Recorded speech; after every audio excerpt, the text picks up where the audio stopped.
江有离，我们分手吧。原来我竟然是惊世豪门段家的少爷，你一个农家卖药医女，已经配不上我了。什么？我不配？知不知道我的药价值1000金？多少豪门贵族都在重金求购。以我现在豪门少爷的身份，将来肯定要娶一个门当户对的豪门千金。不过看在你跟我交往2个月的份上，我可以包养你。切，傻逼！分手就分手，好走不送。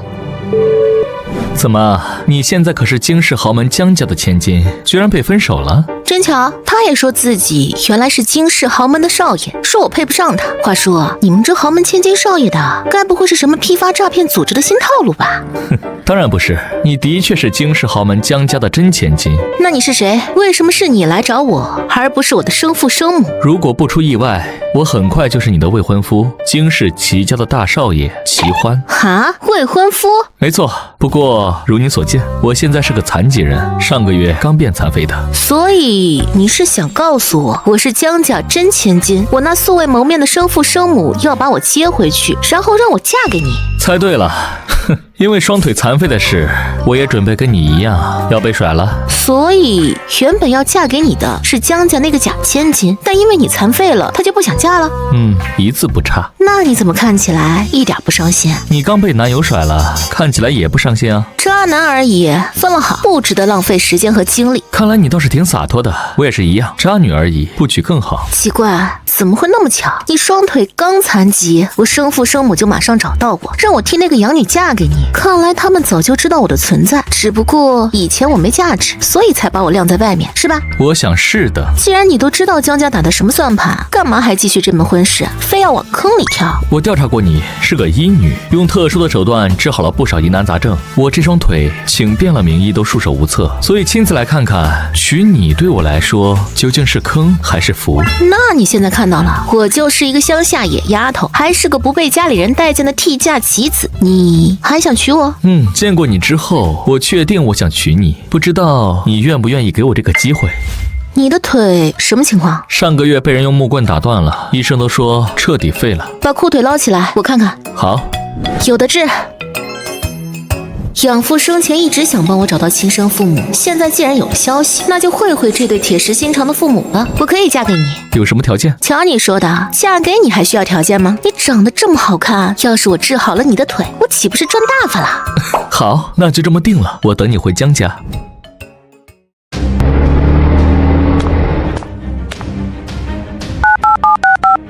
叶颖，马上替我在京市调查豪门江家所有人的资料，尤其是江家那位小姐，今晚就要。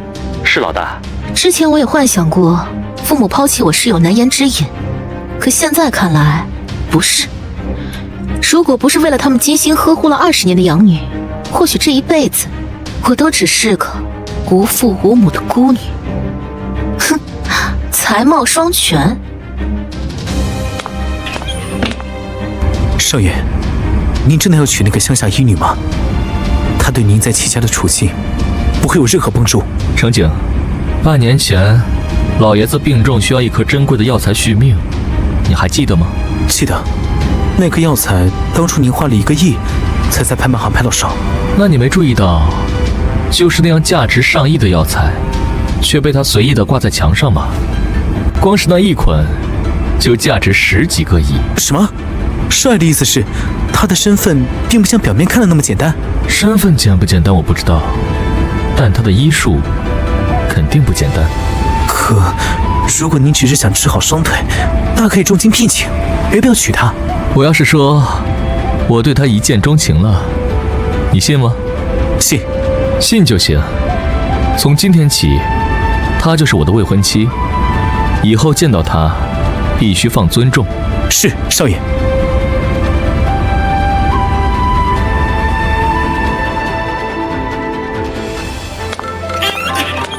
老大，查到了，江家只有一位小姐，叫江永和，是江家二爷江阳旭和他夫人秦玉莲所生，口碑很好，才貌双全。2个月前和齐家大少爷齐欢定下婚约，但上个月齐欢双腿出事，继承人的事也没了后续。才貌双全，就是不知道他这令人羡慕的人生来得正不正当。继续查。这个江永和到底是不是江阳旭和秦玉莲的亲生女儿？老大，您这是打算回去认个亲？明白了，老大，我马上再去调查。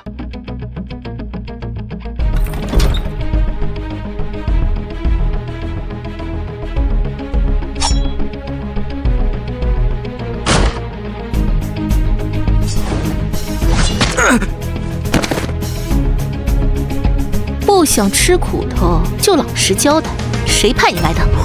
我不知道，雇主是你们联系我的，承诺只要我强了你，就把我安全偷渡出国。好，看来是问不出什么了，你可以走了。好，蛇，毒蛇！在我的地盘想杀我，自寻死路。正好给我的草药添点养料。哼，刚知道我的身份，就有人送上这份见面礼，看来是等不及我去会会你们了。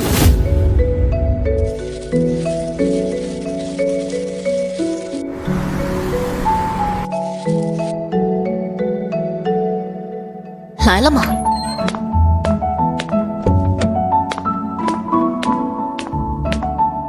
你们是来找我的吗？苏苏，是他就是我们要找的人。是这孩子没错。孩子，你是我们江家的千金小姐，小时候被人调了包，导致你流落在外，这20年让你在外面受苦了。苦命的孩子，看来昨晚找人来害我的不是他们，所以你们就是我的生父生母啊。孩子，我们不是你的生父生母，而是你的伯父伯母。哼，伯父伯母，为什么我的生父生母不来接我，而是你们来接我？你爸妈他们家里出了点事，抽不开身，所以就拜托我们来接你了。你们也不用替他们掩饰了，我不是3岁小孩，他们能出什么事儿？比起接自己亲女儿这么大的事儿还重要，不过就是不想来接我的托辞罢了。好温暖，这就是母亲的怀抱吗？要是你们是我的生父生母就好了。乖孩子，回去收拾收拾东西，我们今天就接你回江家，以后你再也不用过这种苦日子了。好，你们在这儿等着，我回去收拾行李。小黑、小白、小绿，出来，姐带你们换个地方生活。伯父伯母可以走了。好，小姐，我来提。小心点，别把里头的东西砸坏了。没问题的，小姐。也不知道这位新小姐长得瘦瘦的，力气怎么那么大？先生、夫人，你们回来了。这位就是小姐吧？幼离，进去见你爸妈和哥哥吧。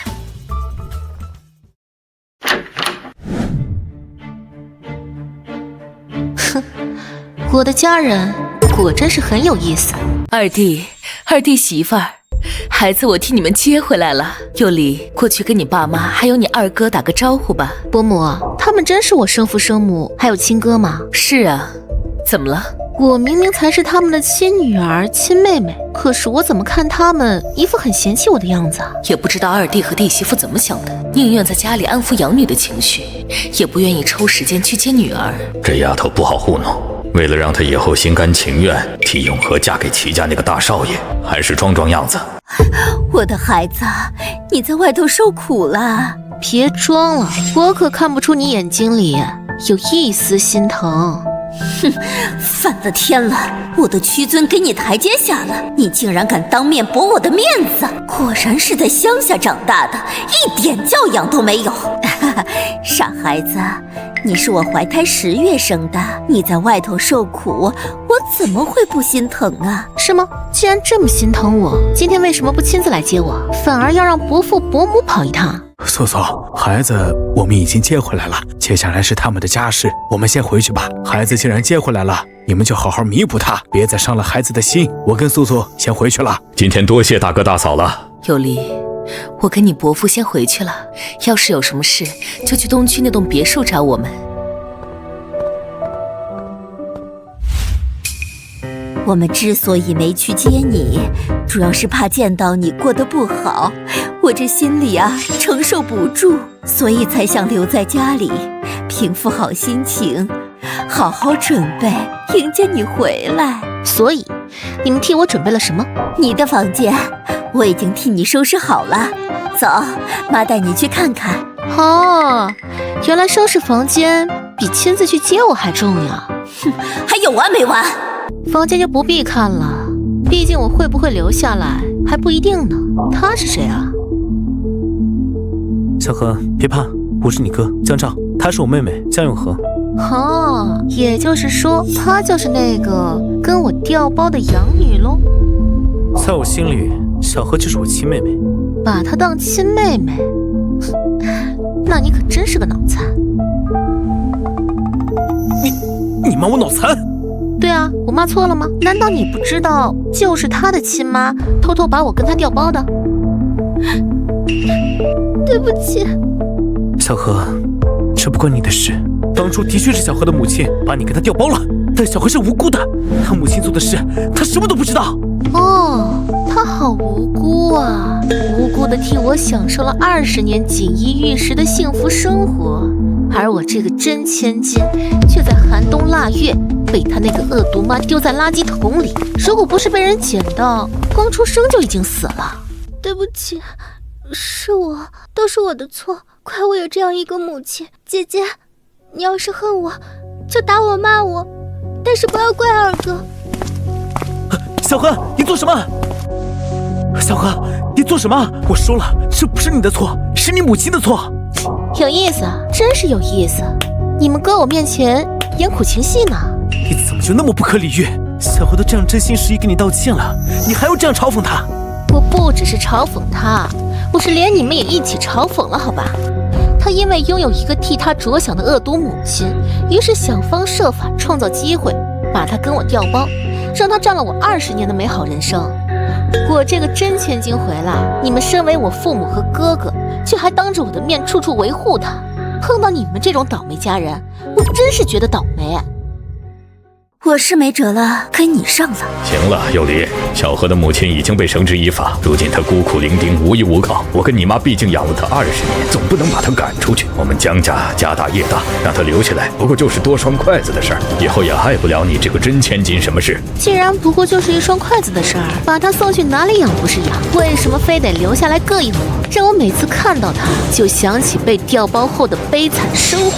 看你这意思，今天非得让我们把小何送走了是吧？对，这个家里只能有我，不能有他。爸妈，二哥，我不想离开你们。小何，你别担心，你不用走，只要我还有一口气在，就绝对不会允许你离开江家。你永远是我的妹妹，是我江家的小姐。他不走，那意思就是让我走。幼离，你刚回来，对永和还不熟悉，他善良懂事，你跟他相处一段时间，就会慢慢接受他了。他留在这儿啊，绝对动摇不了你的位置。毕竟无论如何，你才是我们的亲女儿，是吗？那你们为什么一见到我就一脸嫌弃？是嫌弃我没有她肤白貌美，没有她书香气质吗？可是你们是不是忘了，如果我没有调包，肤白貌美的就是我，书香气质的也是我。她现在拥有的一切，是踩在我所受的所有苦难上面得来的。我们没有嫌弃你，我只是还没有适应。看到自己的亲女儿竟然还要适应，为什么伯父伯母见到我就不会这样？大哥大嫂无儿无女，当然会喜欢孩子。女儿，以后我们不亏待你的，你今后的所有生活开支都会和小何一样的。我跟你爸不会偏心谁。哼，那我还要感谢你们了。拜托，对于我来说，不会偏心谁就是最大的偏心。不得不说，你们夫妻俩可真是活菩萨大善人。亲女儿不要，却要花钱继续养着仇人的女儿，乐尊大佛真应该由你们夫妻俩去做。幼离，别闹脾气了，你是我的亲女儿，我跟你爸好不容易找到你，怎么可能让你继续在外头受苦受罪？你们还知道我之前在外头受苦受罪，而仇人的女儿替我花着你们给她的最优渥资源享福，现在亲都没认，又要被你们主动抛弃了呢？你搞清楚了，我们没有抛弃你，是你非要跟自己过不去。明明可以一起留下来，你非要容不下小何。我当然容不下罪犯的女儿了。当初要不是我福大命大没有死，那他妈就是拐卖儿童的杀人犯，他妈犯了罪，身为女儿的她没有受到任何惩罚就算了，凭什么还有恃无恐的继续过着荣华富贵的生活？就你这蛮横粗鄙的样子，配让小何离开而自己留下吗？我当然配。一，我是江家的血脉；二，我脑子正常，不像你那么傻逼。所以你们决定好了没？到底是要他走还是我走？妈，反正如果非要让我2选1，我只认小何是我妹妹。好，1票，你呢？女儿，别这样。好了，2票，你那1票看来已经没用了。现在已经有2票选择了江永和。好了，既然如此，他留下，我走。不行，这个野女人要是真走了，谁代替我嫁给齐欢？姐姐，你别走。爸妈，我知道你们很为难，我不希望你们为难。如果真的只能留一个，让姐姐留下，我走。想走？我才不信你舍得放弃这锦衣玉食的生活，不过是欲擒故纵罢了。你二哥说的没错，你是我亲女儿，我本不想说话太伤你的心，可你看你这蛮横无理的样子，没有半点自知之明，还搞不清楚状况，咄咄逼人。那我就直说好了，跟你比，永和优秀太多了。我们不会因为你是我们亲女儿，就放弃一个培养了20年的优秀女儿。好，终于不装了。你要是想顺利回到江家，安安稳稳当一个后半辈子衣食无忧的千金小姐，那就老老实实把怨气吞回肚子里，接受永和，继续留在江家这个事实。否则的话，我们只能选择放弃你。二弟弟媳妇儿，你们当真那么糊涂，不要自己的亲女儿吗？这江家还是有人重视我。我实在是放心不下你，决定还是回来看看情况。没想到他们真的能说出这种混账话。伯母，不是我们不要他，是他非要自己走。哼，你们非要留下害他流落在外20年的罪犯的女儿，他能不心寒吗？他能不走吗？这个多管闲事的老八婆，难怪一辈子生不出孩子，活该。伯母，小何那时候也是个什么都不懂的婴儿，他有什么错呢？伯母，别跟他们废话了，他们这样的家人我看不上，他们不想要我还嫌恶心呢。苦命的孩子，要不你就忍一忍，让江永和留下。不，他们要是想认我，就绝不能允许仇人的女儿在这儿多待1天。说得好，不愧是我江家的种，我的宝贝孙女接回来了。爸，您怎么来了？自己亲生女儿不要，非要替仇人养女儿，我都要怀疑她是不是你在外面的私生女了。爸，您可别乱说。亲子鉴定做过了，小何跟我们没有任何血缘关系，我们只是跟小何相处了20年，有感情了。蠢货！我看你们的脑袋真是被驴踢了。好孩子，我是你爷爷，你爸糊涂，我不糊涂，他不认你，我认。哎呀，爷爷，要不是您跟伯父伯母都通情达理，我都要怀疑江家如果像他们一家人这脑子，究竟是怎么在京市成为豪门的？说得好，孙女儿，你放心，今天爷爷啊一定替你做主。今天就是把他们全部赶出去，也绝对不允许你离开我们江家。爷爷，你闭嘴！最该赶走的就是你。当初怎么被调包的，不是你这个蠢货，也让你体会体会在外头受苦受罪的日子，看你还会不会像现在一样不明事理。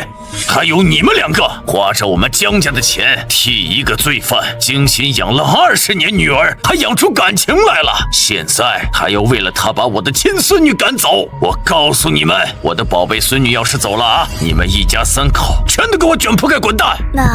那小何他，你们爱留就留，但以后啊，别让他碍了我宝贝孙女的眼。行了，孙女儿，你留下来，以后江家就是你的家。爷爷，我不想认他们做我爸妈，反正我身上流着的是江家的血脉，不如我认伯父伯母做我的爸妈，怎么样？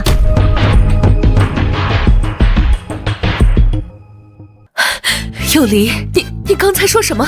可以再说一遍吗？伯母，我想认您和伯父做我的爸妈，可以吗？胡闹！别在你爷爷面前胡说八道。亲女儿不认自己，要去认大哥当爹，这要是传出去，我江旭阳岂不是成了整个京市的笑话？而且大哥大嫂没有孩子，家产本该是我们的，这死丫头一来，全乱了。我没有胡闹，我很认真的。说来说去，还是舍不得江家千金的身份，为了留下来，连认伯父伯母做爸妈这种离谱的话都说得出口。哼，你可真搞笑！我本来就是江家千金，需要舍不得？我看舍不得的是江永和吧，不是江家人，却死皮赖脸的赖在这不走。太好了，这样一来，我既能留在江家，又能让江幼离替我嫁给那个残废齐欢。这倒也不是不可以，关键啊，要看你大伯和大伯母他们愿不愿意。不行，绝对不行！幼离是我10月怀胎生下的亲女儿，怎么能让她认大哥大嫂做爸妈呢？怎么不可以？江永和跟你们没有血缘关系，你们不也护着养着？他不也教了你们20年爸妈吗？这不一样，永和跟我们生活了20年，有感情了。伯母，你和伯父愿意做我的父亲母亲吗？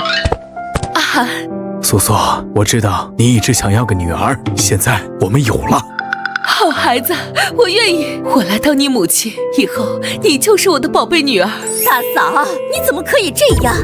妈，女儿，你别赌气，我才是你亲妈。二婶，你别乱叫，你的女儿是江永和。江幼离，我是你妈，不是你二婶。够了，现在后悔也晚了。我今天就做主，以后幼离这孩子就登记在老大媳妇儿名下。爸，别叫我爸，亲女儿不认你们，这都是你们自找的。爸，幼离就是在跟我们赌气，这都是胡话，这终究是我们的亲女儿啊！别给自己脸上贴金了，我没跟你们赌气，就算你们现在把江永和赶出去，我照样不认。不信的话，我们可以签断绝关系的协议。麻烦爷爷尽快帮我把户口迁到大伯大伯母名下。好，叶涵、素素，你们先带幼离去安顿好，舟车劳顿，待会儿啊一起吃饭。好的，爸。我有女儿了，我有女儿了！小心些，别让咱们女儿看笑话了。幼离，这里没别人了，你老实跟我们说，你说要认我们做你爸妈，真的不是在赌气吧？当然不是赌气，我就是喜欢你们，想成为你们的女儿。还是说你们后悔了，不想要我这个女儿了？当然不是，我就是怕你一时义气，将来后悔。你要是现在后悔，还来得及，让你爷爷不会，我一辈子都不会后悔。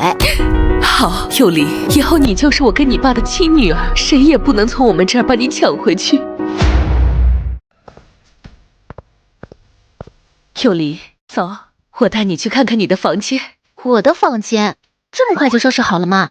你妈她一直就想要个女儿，所以家里早就准备好了一间女儿房。原来是这样，原来对于伯母，不是妈妈来说，我真是个天降的礼物啊。这算不算是双向奔赴呢？好呀，妈，我去看看我的房间。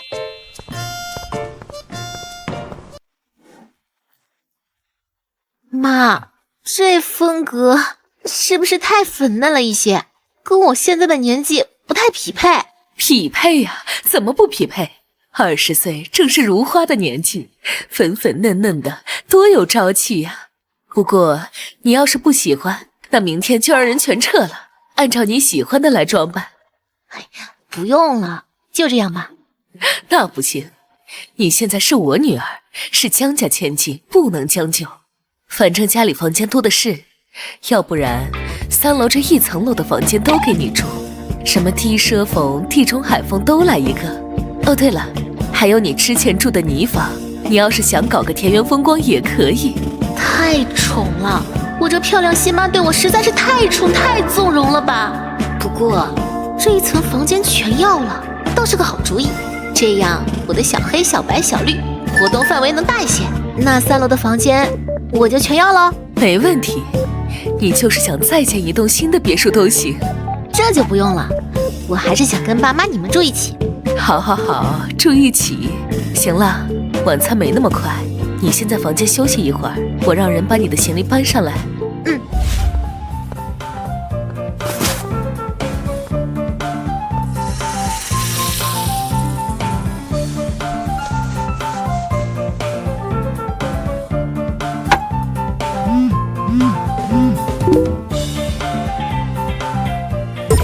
江幽离，看到了吗？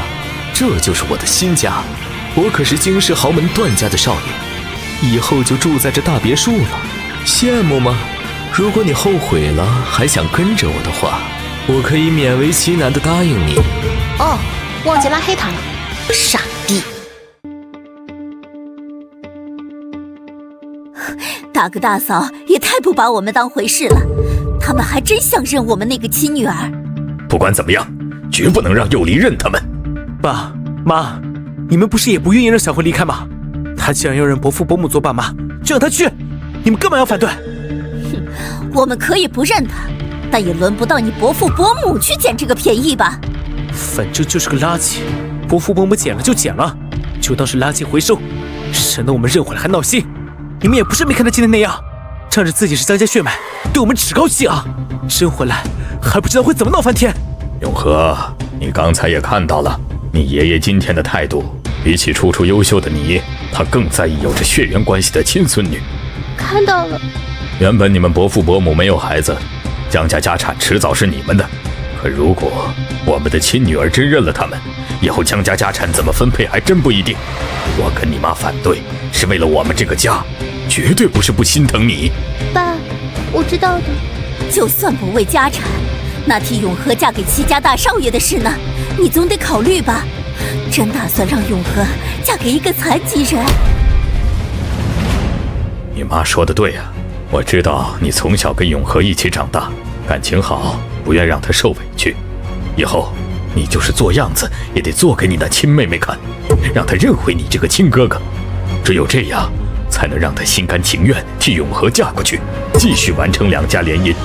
爸妈，我知道该怎么做了。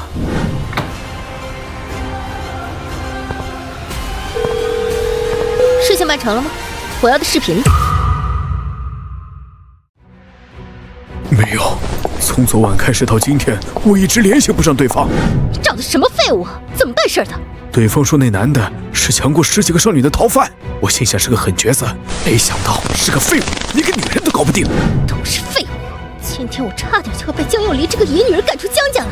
我要是真的被赶出去，你以后再也别想从我这里拿到1分钱。别，我会再想办法。神已经回到江家，你再找人弄他，是怕江家人怀疑不到我头上是吗？那怎么办？你找的人看来出事了，你这段时间先藏起来，别让人查到你身上牵连到我。我知道了。废物，一点小事都办不好。本来计划让人拍下视频，不仅能随时威胁江幼离，还能彻底断了齐欢对他产生感情的可能。现在计划都乱了。我从小到大琴棋书画样样精通，江幼离一个野女人，凭什么和我争？很快我就会让你知道得罪我是什么下场。叶寒，你看，我去问问他来咱们家里做什么。我去吧。小何，你在我们家门口做什么？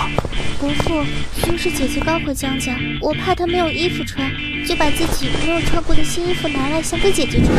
伯父，我可以进去吗？当然可以，进去吧。谢谢伯父。伯母，伯父，幼离姐姐在哪个房间？3楼中间那间。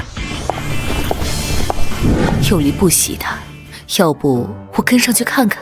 不用担心，让幼离自己解决吧，他很聪明，能应付。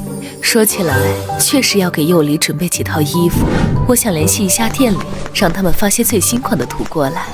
都听你的。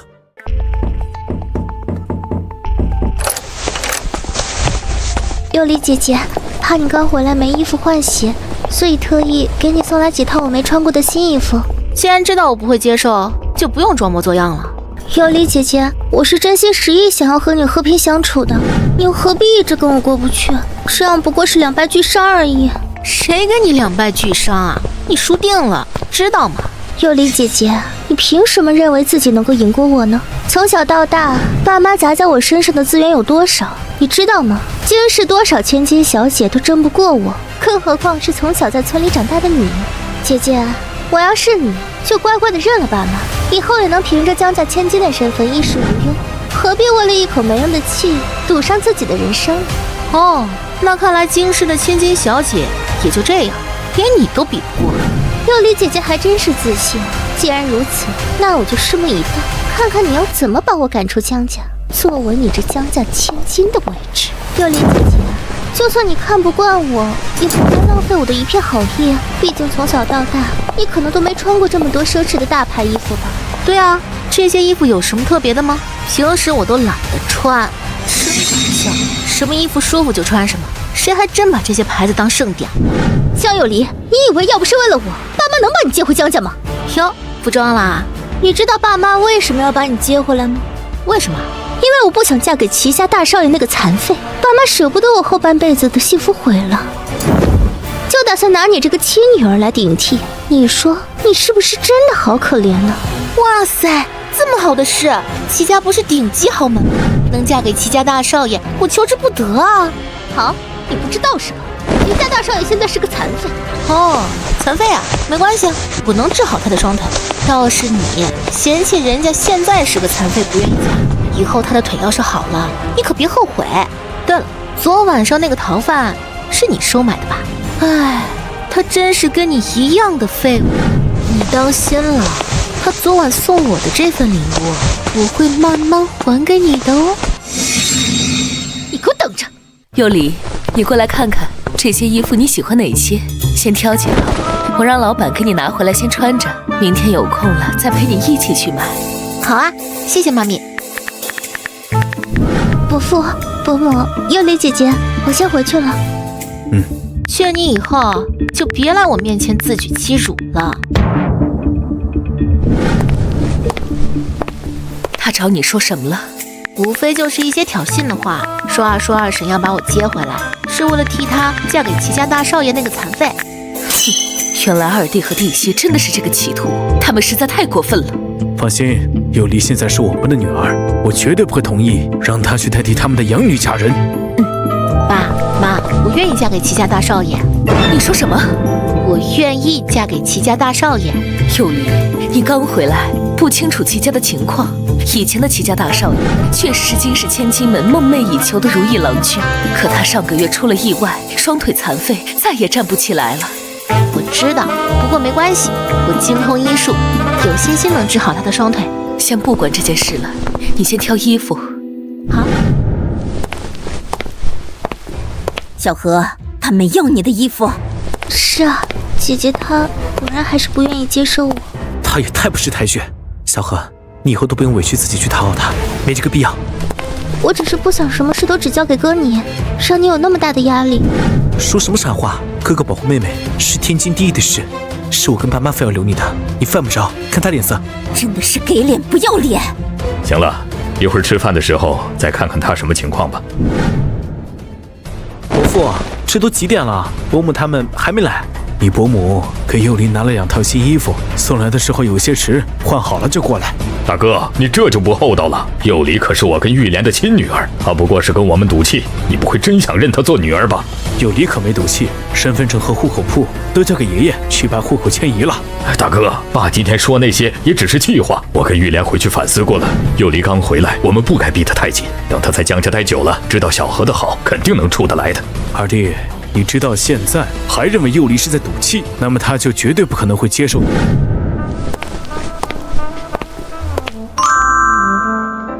妹妹，过来这边，我特意给你留了个位置。别笑了，你强颜欢笑的样子真难看。不会笑就继续冲你好妹妹笑，别膈应我。幼离，别胡闹。二叔，我不是你女儿，轮不到你来管教我吧？幼离，我跟你爸都知道错了，在这里给你道个歉，你就别生我们的气了。快过来你哥这边坐。二婶，你是听不懂人话吗？想幼离，不装了，这么快就狗急跳墙了，还说什么知道错了？你们认错就这态度啊？怎么又吵起来了？爷爷，我们没吵，我只是觉得妹妹刚回来，可能还不太懂豪门的规矩，在这里好好教她。你们懂规矩，就不该越过我爸妈来管教我。你们这些行为，把我爸妈的脸往哪里搁？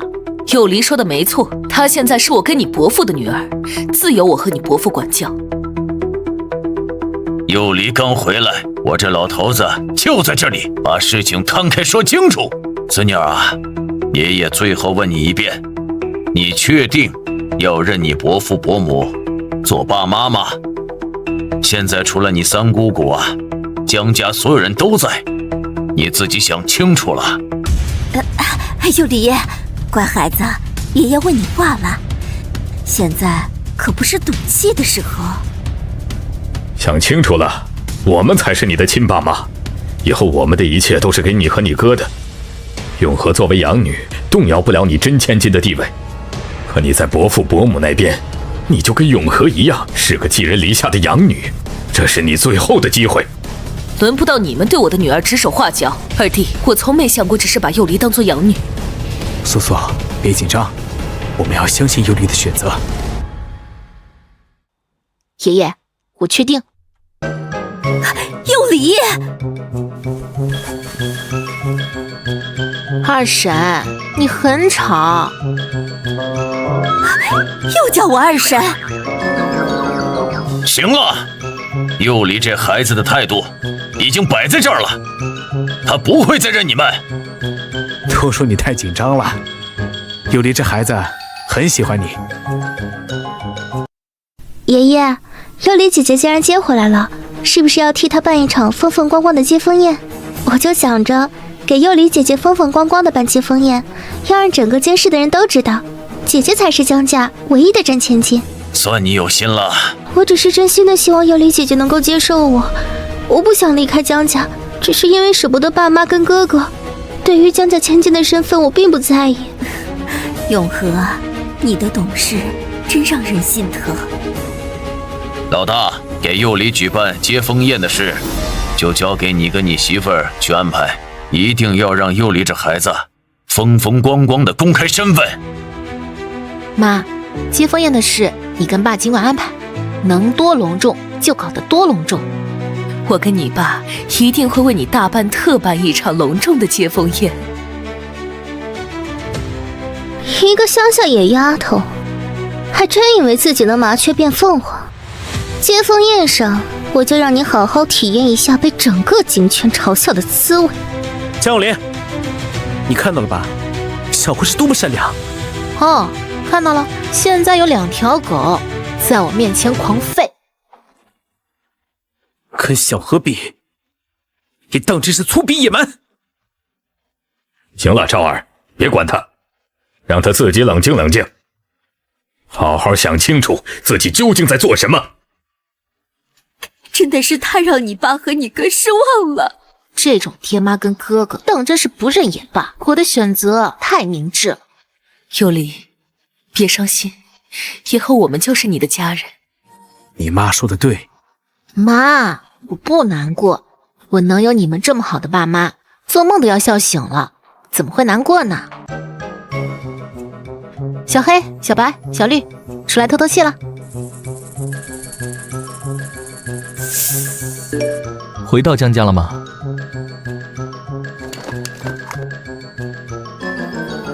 嗯。感觉如何？江家真的很有意思呢。啊，不得不承认，这个男人的声音真是悦耳动听。光是听他说话，便已经是一种享受。这么说，我倒是不用担忧你会在江家遭受什么委屈了。那是自然，我可是接受过大自然的洗礼以及社会的磨练，哪会轻易受到委屈啊？那就好。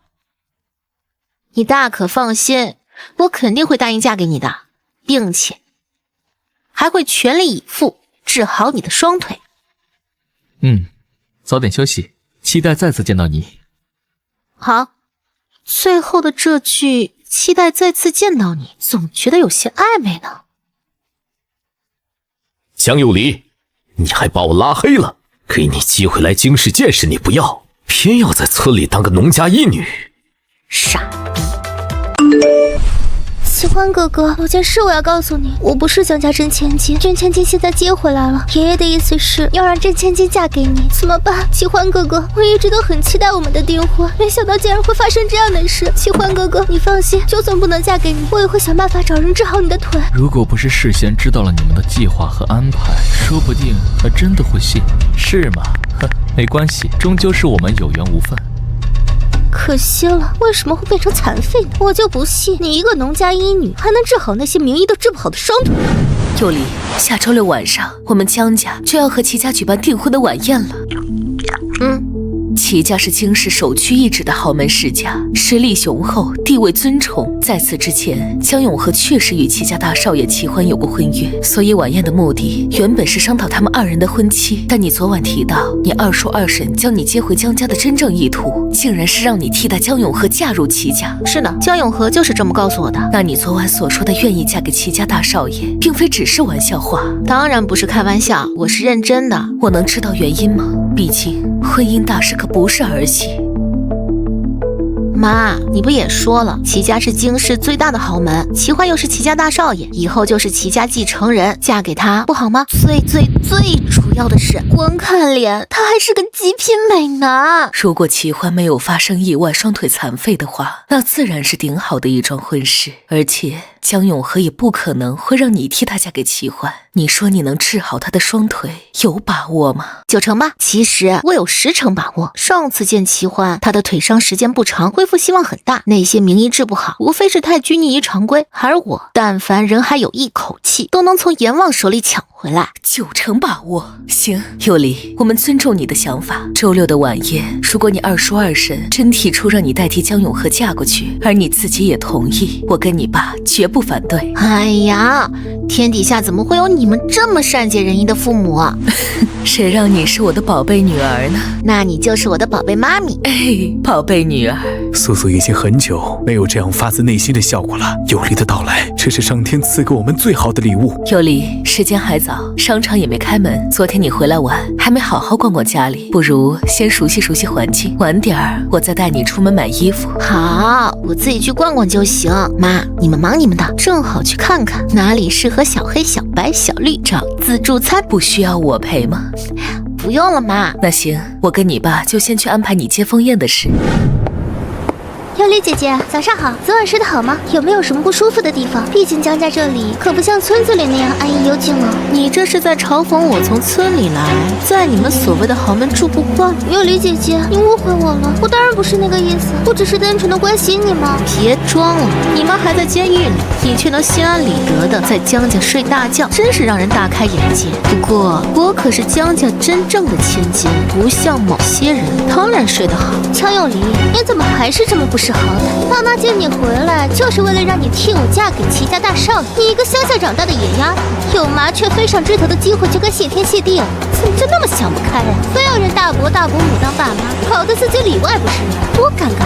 你不会真以为大伯大伯母是真心喜欢你吧？不过是看在你身上流着江家的血，以后老爷子大发慈悲，能让你也分一份家产罢了。对了，有理姐姐，知道这栋楼是做什么的？这是江家少爷小姐们学习的地方。我从小就在这儿跟高薪聘请的私教学习琴棋书画，各国外语我样样精通。不知道有理姐姐你会多少？应该什么都不会吧？可惜了，你都这个年纪了，想学也来不及了。不过没关系，你会种地做饭，这些我都不会，还得向你请教呢。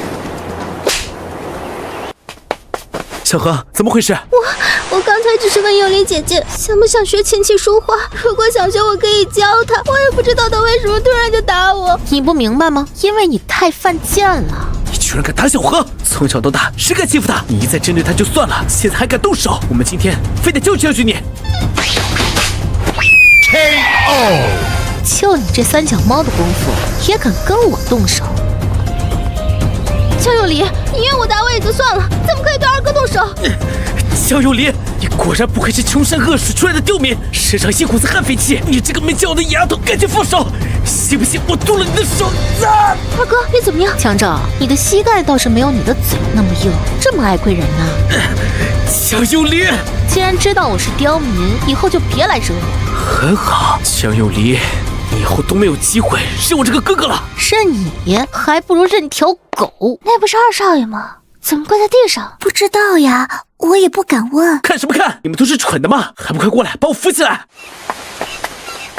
二哥，你膝盖都发青发肿了，有理姐姐也太过分了，就算心里有怨气也该冲我来，为什么要冲二哥你？二哥，对不起，都是因为我才把你害成这样。小何，跟你没有关系，向有离这个丑八怪本来就心胸狭隘，他就是嫉妒你，所以容不下你。二哥，你别说话了，我去拿冰块给你膝盖敷上。小何这么善良，我怎么可能因为江有离那个丑八怪就赶他出江家？真是天大的笑话。好了，二哥，可能会有点疼，你忍着点。没事。二哥，这件事情要告诉爸妈吗？要不还是算了吧，毕竟我们也不不想让他们担心。不能算了，江幼离这个野丫头，今天的这份耻辱，我一定要双倍还回去，我绝对不会放过她。可是幼离姐姐一定会因此更讨厌我吧？小恒，我想明白了，唯一能让你不再为难的办法，就是想办法让江幼离被家里所有人都厌恶，尤其是爷爷。只有这样，才能让他再也无法伤害到你。二哥，你不用劝我，我已经决定了，谁让他容不下你。太好了，这下都不用自己动手。江幼离跟江兆可以说是彻底势不两立了。幼离，你喜欢什么尽管买，不要拘谨。这一件还有那一件都包起来。妈，你挑的太多了。没关系，试不过来的话就直接买回去吧。明白了，妈这是在玩真人版奇迹暖暖呢。小姐，您的身份证。夫人，这是登记了小姐名字的户口簿，老爷已经替小姐签好户了。真的？我看看。幼离，这下我们就是真正的一家人了。幼离，给你举办结婚宴的时间定在这周6晚上7点，邀请函明天就会送到各名门世家，到时候来的人会很多。基本的晚宴礼仪让你妈教教你，不用太紧张，就当是一场普通家宴，任何事儿由我跟你妈兜底。好，晚礼服的话，你有什么想法吗？想要什么风格的？接风宴是江永和提议的，他无非是想在那天盖过我的风头，让我在所有人面前丢人。晚礼服恐怕是他第一个想动手脚的地方。不过，既然是我的接风宴，我当然要成为最耀眼的存在。江永和的如意算盘要落空了。晚礼服的话，妈，你按照你能定的最好的帮我定。行。江幼离，你这个狼心狗肺的东西！我跟你爸把你接回来，你不愿意认我们就算了，现在还动手打自己的亲哥哥。大晚上的吵什么？爸，你今天可一定要为我们家赵儿做主啊！这装可怜的神态，不知道的还以为江永和是他亲生的呢，简直如出一辙。大哥大嫂，你们还有心思在这儿跟这个惹祸精有说有笑的？知不知道他今天闯了多大的祸？二婶，这是我家，不是你家菜市场，别一来就叫嚷。你说说，我闯什么祸了？江幼离，你跟我们闹脾气也要有个度，现在居然敢动手打自己的亲哥哥，我看你就是仗着自己是江家真千金的身份有恃无恐了。哼，今天我一定要让你爷爷好好收拾你一顿。弟媳，事情还没搞清楚之前，你别这么大声，吓着幼离了。靠，这该死的温暖的母爱真是令我欲罢不能，真想重新投胎当她的亲生女儿。弟媳妇儿，话要说清楚，我不相信幼离这孩子会无缘无故动手打人。大哥，怎么不会？你们自己看看，看永和的脸，还有赵儿这腿上的伤。赵儿都说了，这些全都是江幼离早上打的。幼离，这是怎么回事？没错，江永和的脸是我打的，江兆的膝盖是我踢的，但是我觉得他们该打。胡说八道！什么叫该打？你有什么资格打我的儿子和女儿？爷爷，我知道打人不对，但是江永和言语侮辱我，无论如何，我现在是您的亲孙女，江家的真千金，她一个养女当众羞辱我，您说该不该打？至于江兆，是他想对我动手在先，我踢他膝盖，纯属正当防卫。你撒谎！永和是什么样的孩子？我们跟他相处了20年，会不清楚吗？他怎么可能羞辱人？我看你就是在诽谤。赵儿为什么要打你？还不是因为你先不分青红皂白打了永和？是吗？江永和，你敢当着大家的面发誓，说你没有言语侮辱我？我真的没有侮辱过幼离姐姐。今天早上我学完德语从一线楼出来，看到姐姐站在门口，我以为姐姐也想学，就真心实意的上前打招呼，想教她。谁知道幼离姐姐却认为我在炫耀，是在瞧不起她，二话不说就打了我一个巴掌。我对天发誓，我真的没有那个意思。乖女儿，别哭了，妈相信你。你从小就乖巧懂事，怎么可能会做那种事？听到了吧？我就说这孩子刚从乡下接回来，性子野，难管教。大哥大嫂，你们认了女儿，就该好好管管，怎么能任由她第一天就闯祸呢？爸，您得给我们主持公道。不管怎么样，大哥大嫂必须给我一个交代，赵儿和永和不能白白受伤。你想要一个什么样的交代？来，赵儿、永和，你们说想怎么解决？尽管说，今天有爷爷给你们做主。我只要佑里姐姐跟我道个歉就好了。她毕竟是我们江家的小姐，我不会说以牙还牙这种话。我只要她给小何道歉，并且签一份协议，同意让小何永远留在江家。爷爷，我的要求很简单吧？简单，让我给他道歉。江照，这对我来说就是天大的侮辱。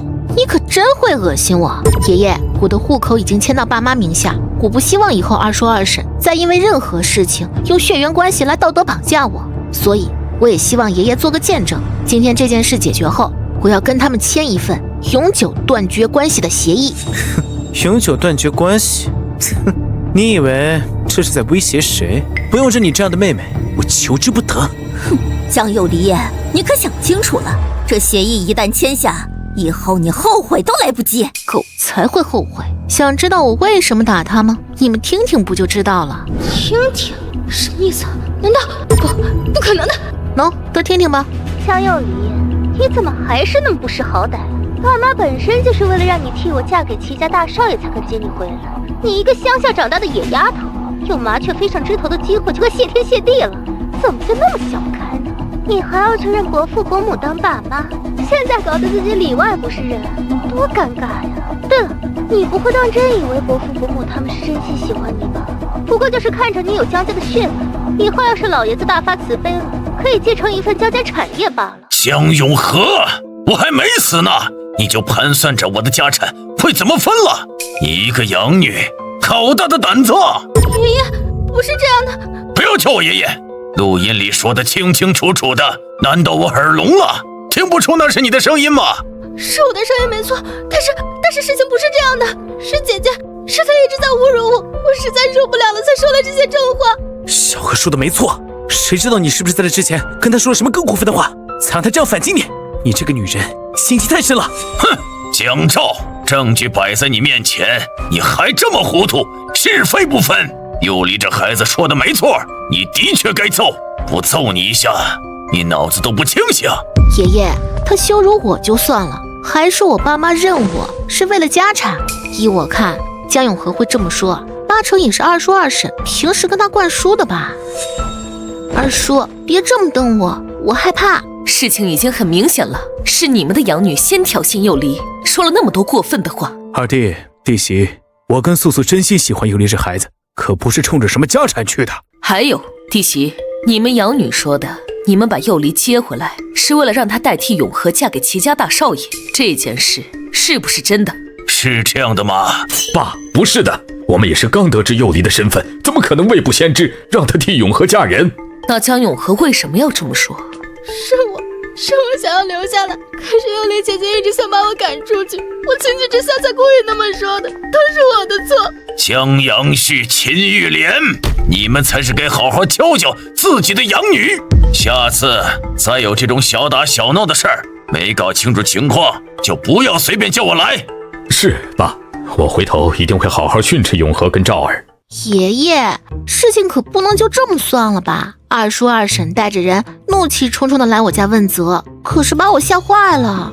你们4个现在全部给佑离道歉。爷爷，就算没有错在先，可他也动手打了人，凭什么要我们道歉？我不道。你还敢跟我顶嘴？哎，爸，您别生气，赵儿，别气你爷爷，赶紧给你妹妹道歉。赶紧的，还有二叔二婶，你们也是。姐姐，对不起。佑离，对不起，是二婶误会你了。对不起，对不起。你说什么？风太大，我听不见。你对不起。既然都道歉了，我也不为难你们了。那么接下来就是之前说好的，事情解决了，我要跟你们签下断绝关系协议，从此彻底断绝关系。你想好了？签下断绝关系协议书，我跟你妈就真的不再管你了。二叔说笑了，说的好像前20年你们管过我一样。二弟，这个就不用你担心了，我跟素素会照顾好佑离的。哎呀，佑离啊，断绝关系的协议，我明天就让总管家拟好送来给你。好的，谢谢爷爷，爷爷慢走。二叔二婶，爷爷都走了，你们还赖在这里做什么？是还没被骂够吗？江江有离，我跟你爸不认你是对的，你净胳膊肘往外拐。妈，别跟他废话了，我们走。哼，江有离，希望你以后别后悔，回来求我们原谅。我真是小看你了。你哥说的对，以后有你后悔的。小何，你不用想那么多，我相信你，也能理解你。如果不是江有离把你逼急了，你也不会说出那样的话。我一直以为有离姐姐那么对我，我能理解，并不怨她。可是今天她一次次践踏我的真心，我真的感觉自己扛不下去了。我只希望不要因为我让妈妈你们跟有离姐姐闹得不愉快。唉，当年的事怎么也怪不到你头上去。你生母那么做，也是为了让你过上好日子。她也为自己的贪婪付出了代价，现在还在监狱里待着呢。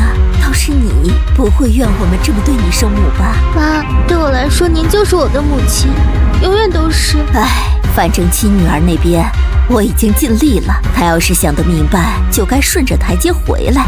小何，你这次的确不应该给他抓住把柄，让他反咬我们一口。爸，我知道了，我没想到雪姐会算计我，以后绝对不会再犯这种失误了。我现在唯一担心的是，我们跟他闹成这样，他还能心甘情愿替永和嫁给齐家大少爷吗？实在不行，妈，就让我嫁过去吧，这样也能让有离姐姐解气。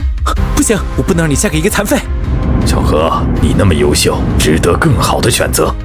亲女儿已经没了，养女要是再发挥不了最大价值，我岂不是得不偿失？替嫁的事，妈想办法帮你搞定。无论如何，都不会让你嫁给齐家那个大少爷。就算是蒙混过去了，江有离这个野女人居然阴了我一把，我以后在你面前一定会多加小心的。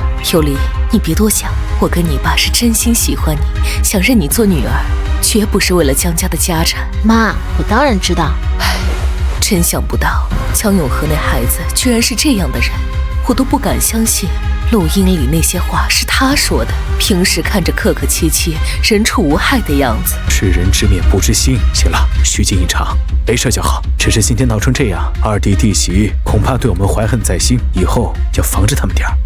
我明白。江永和会不安分，我早就猜到了，所以他主动挑衅我的时候，我就点开了录音。不过经过这次，他以后做事肯定会更小心了。不过这样才更有意思。有离，晒太阳呢？哪来的狗叫声啊？奇了怪，家里没养狗，怎么天天有狗上门来叫？有离，这是妈给你的礼物，你看看喜欢不喜欢？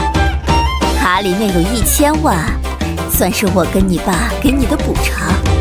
你之前在外面受苦了，拿着这些钱，喜欢什么就去买。1000万，她一个没见过世面的乡下丫头，总该妥协了吧？哇塞，1000万哦！哼，1000万，也就我培育的一株珍稀药材的价钱吧。可惜我的药材可不止一株，这点钱连我研究经费的1%都不够。有离，我知道你打心底里还是想认回我们的，毕竟我们可是血脉相连的亲生父母啊！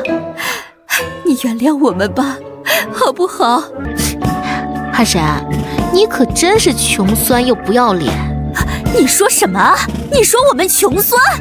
这可是1000万，是你卖多少药材都挣不来的。现在给你1000万，你居然敢嫌弃？1000万就想让我原谅你们，是不是脑子抽筋了？江有离，你怎么可以这么对你亲妈我？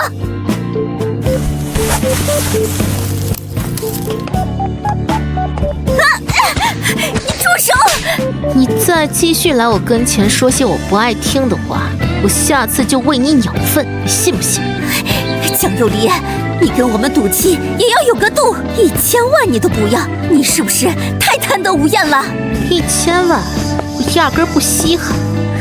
那你到底想要多少？1000万，就你以前卖药，可能一辈子都卖不出1000万，你怎么还不知足呢？你就是把整个江家的产业送给我，我都不可能会原谅你们。别以为我不知道，其实你们早就知道我才是你亲女儿了吧？你怎么知道的？可惜你们因为嫌弃我，一直放任我自己在外头生活，既然你们先对我冷血无情，那就别怪我对你们不客气。你居然还要对我们不客气？怎么的？你要学习人家哪吒大义灭亲是吗？与其等你大义灭亲，现在我不如就先打死你！告诉你们，我这次回来就不打算认你们，我回来就是让你们不好过的。原本我是打算把江家的产业全都占为己有，可是现在我发现江家除了你们，其他人都很好，所以我决定了，我只要毁了你们一家就够了。你大儿子江信管理着星光娱乐，最近总算签下几个潜力股，给公司带来了一些红利，但也远远比不上京市那些老牌娱乐公司。至于江照，自己在家搞音乐，前不久刚出了一首成名曲，火遍大江南北。如果这个时候被爆出什么黑料，也不懂还能不能翻身。二婶，你说我要是毁了他们的事业，你到底想干什么？我说二婶，你生什么气？我不过就是要毁掉你儿子的事业而已，你就那么难以接受？那为什么江永和夺走本该属于我的人生20年，你却觉得可以原谅呢？为什么？还能是为什么？幽离，你想想，我养了永和这孩子20年，不是亲生的又怎么样？就算是条狗，我都有感情了，何况永和还是个活生生的人。唉，更别说永和这孩子被我精心养得那么优秀、体贴、懂事，我看着就心生欢喜。我知道这对于作为亲生女儿的你来说很不公平，很难接受，但是人生来本就难以公平，只怪你命不好吧。唉，确实怪我命不好，怎么会摊上你这种傻逼生母？有理，我是你亲妈，从没想过放弃你，只要你回来，我一定给你我能给的最好的。你连个养女都不舍得扔，还舍得给我最好的？有理，赶紧滚！听你说话我耳朵脏。嘿，我怎么生了你这么个不听话的女儿？不滚是吧？滚不滚？有理，你怎么就那么鬼迷心窍呢？真以为你伯母喜欢你？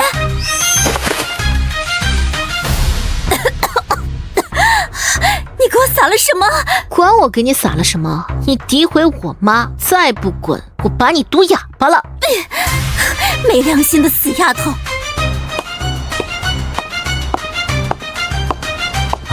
小姐，断绝关系的协议我已经按照老爷的吩咐拟好。如果小姐想清楚了，晚上8点到江家祖祠处去签这份协议，老爷会亲自做见证。好嘞，麻烦总管家跑这一趟啦。这1000万他竟然不要！他一个刚从村里出来的野丫头，见过那么多钱吗？1000万都看不上。不仅如此，他还说要毁了我们一家，搞垮我们儿子的事业。他当真是这么说的？这死丫头好像知道我们早就知道她是我们女儿，却多年不闻不问的事了，对我们怀恨在心呢。看来他是铁了心要跟我们划清界限了。别的我都能忍，可他如果真敢动我儿子的事业，就算是我的亲女儿，我也饶不了他。那今晚上跟他签断绝关系协议的事，我们也不挽留了。哼，这种女儿挽留来也是个祸害，还不如彻底撇清关系。以后她在外头惹出什么麻烦，那都是大哥大嫂的事儿，跟我们没有任何关系了。静儿和赵儿的事业发展如今都很顺利，江家所有家产以后肯定是他们的，绝不能因为江幼离这个变数让老爷子改变主意。跟齐家大少爷的联姻务必要换成江幼离，这件事你赶紧跟进。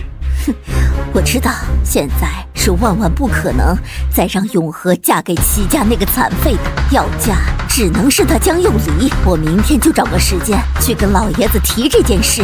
让你去洽谈买下大神作家离离原上最后一部小说《青云之志》的版权，快1个月了，你现在跟我说连人都没联系上，我看你是不打算干了。江总，离离原上大神的编辑兰姐说了，大神经常神龙见首不见尾，他自己都联系不上，得等大神主动联系他。我不管你什么理由，再给你1周时间，买不下《青云之志》的版权，你就卷铺盖滚蛋。江总，您不会真觉得买下青云之志只要动动嘴皮子就行了吧？你什么意思？您也不看看现在这部作品有多抢手，不止我们，其他老牌娱乐公司都虎视眈眈，就算联系上大神，人家也未必愿意把这版权卖给我们这种新公司啊。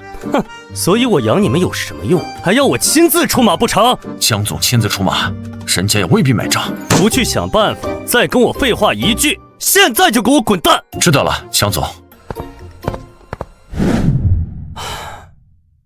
公司连铺了2部剧，如果再拍不出1部爆款，老爷子那边怕是要质疑我的能力了。这部《青云之志》，我势在必得。大哥，什么事儿？大哥，你这几天在外忙没回去，不知道小何在家里都被欺负成什么样了。我这几天在为公司新签的艺人叶楚楚谈资源，今天才有空回来。怎么了？小何被谁欺负了？还能有谁？就是爸妈从村里接回来的那个老十字亲妹妹。她不仅不进我门，还动手打我和小何。不是说她一直在村里长大，是个卖药的农女吗？按理说没见过世面，不唯唯诺诺就不错了，怎么会有胆子打你们？可不是，也不瞧瞧自己什么德行，能回江家当千金就该烧高香了，还一再要把小何赶出去，一点不识抬举。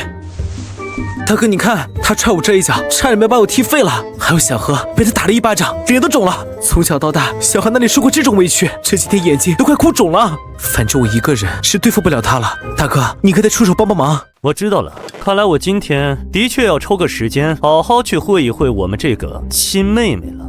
正好公司的事儿让我心烦，急需一个发泄口。既然你撞到枪口上，那就别怪我不客气了。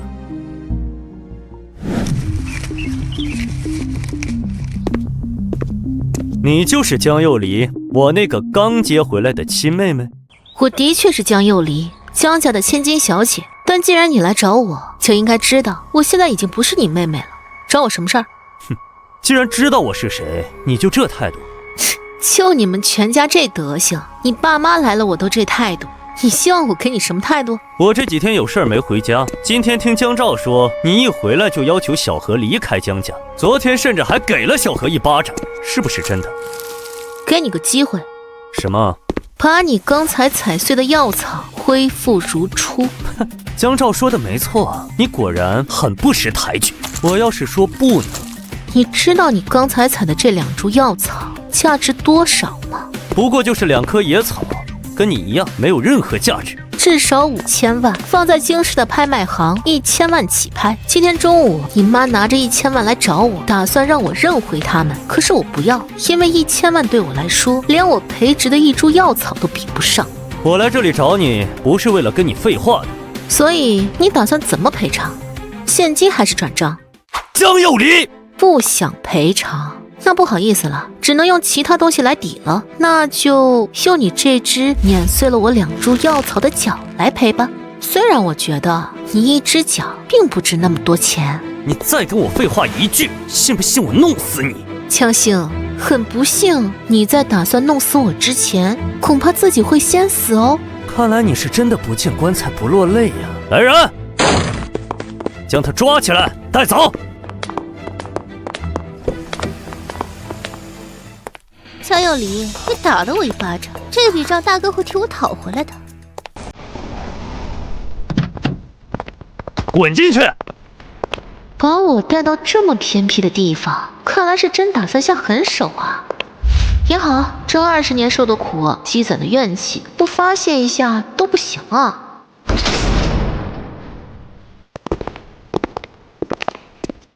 在这里收拾你，就不会有人知道发生了什么事。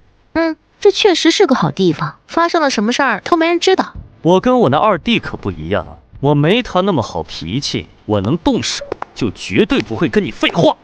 哦，看在你怎么说也是我亲妹妹的份上，我体谅你刚回江家不懂规矩，现在给你个机会，跪下给小何道歉，然后自己扇自己100个巴掌，我今天就放了你。你还知道我才是你亲妹妹啊？为了一个养在外面的，对自己的亲妹妹这么狠心？江星，你确定吗？江幼离，你虽然是我亲妹，可我对你没有任何感情。小何却是我看着长大，对我来说，你当然比不上他。但是只要你现在跟小何道歉，并且保证以后再也不找他的麻烦，我可以看在亲妹妹这个份上放过你一马。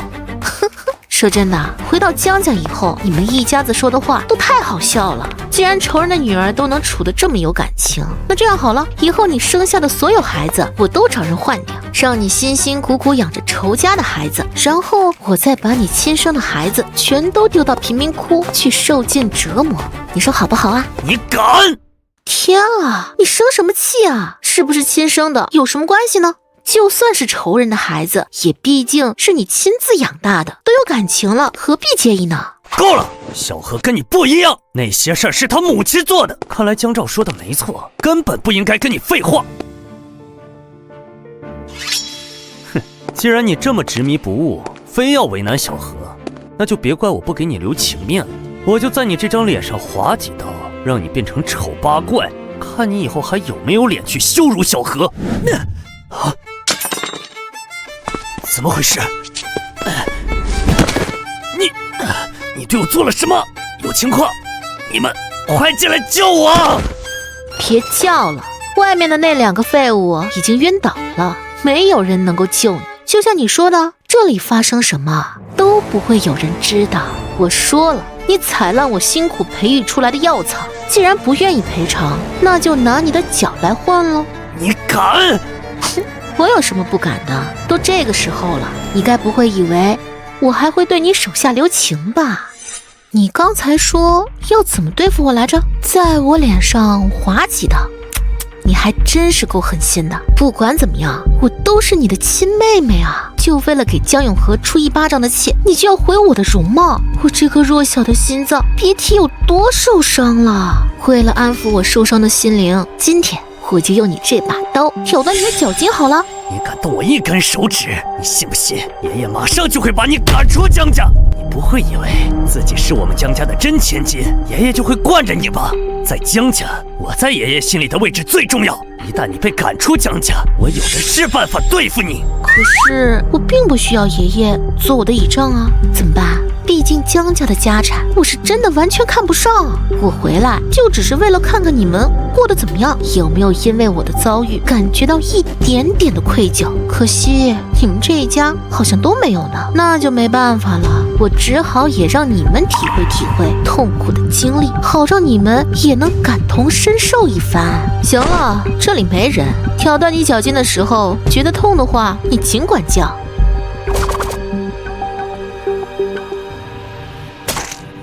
江幼离，我劝你最好别乱来，有什么话好好说。你不就是想要我赔你5000万吗？好，我马上赔给你。江幼离，我最后给你一次收手的机会，如果你真敢挑断我的脚筋，我这一辈子都不会饶过你。哎呀，很痛吧？你叫的实在是太大声了。你就先安静安静吧，我听着实在心烦。再忍忍，我擅长医术，挑断筋脉这事儿不会耽误太久。废物，这就晕过去了，真没意思。醒啦，这次可不能再晕过去了哦。你这筋脉还没挑断完呢，你要是昏迷了，挑断你脚筋这事儿就没意思了。江幼离，你会不得好死的！我爸妈知道后，一定将你千刀万剐！你这个疯子，恶魔！对，就是要这样骂我，继续骂得越大声越好，这样你才不会晕过去。可以了，我就只挑断了你右脚的筋，你该庆幸你踩碎我那2株药草用的都是右脚，要是左右脚一起用，那你今天可就2条腿都别想要了。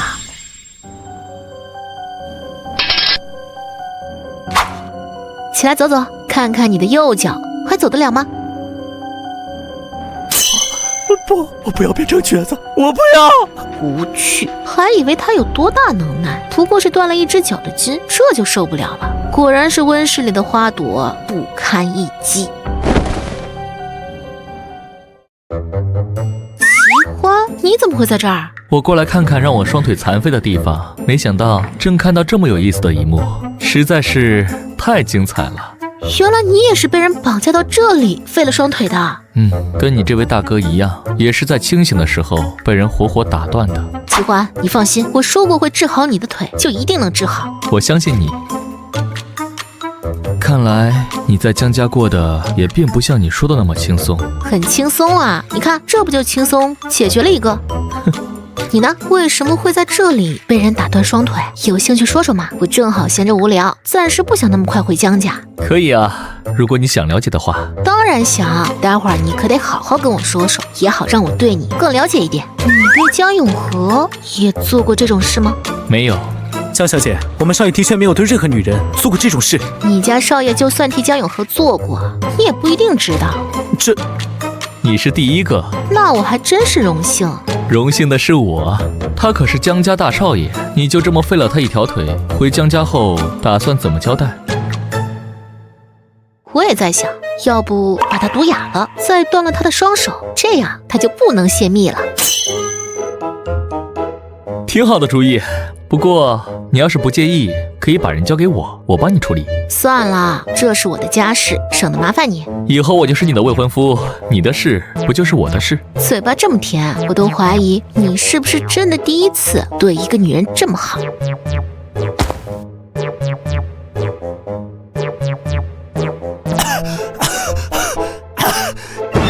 你给我喂了什么药？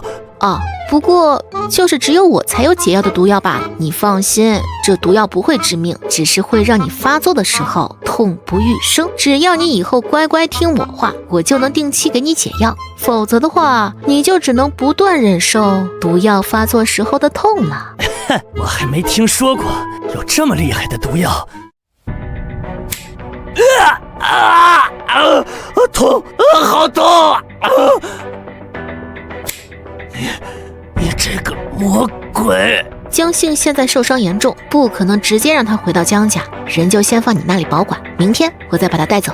可以。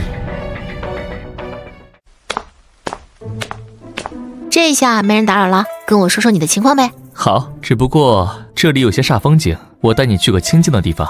好啊。这凉亭不会也是你建造的吧？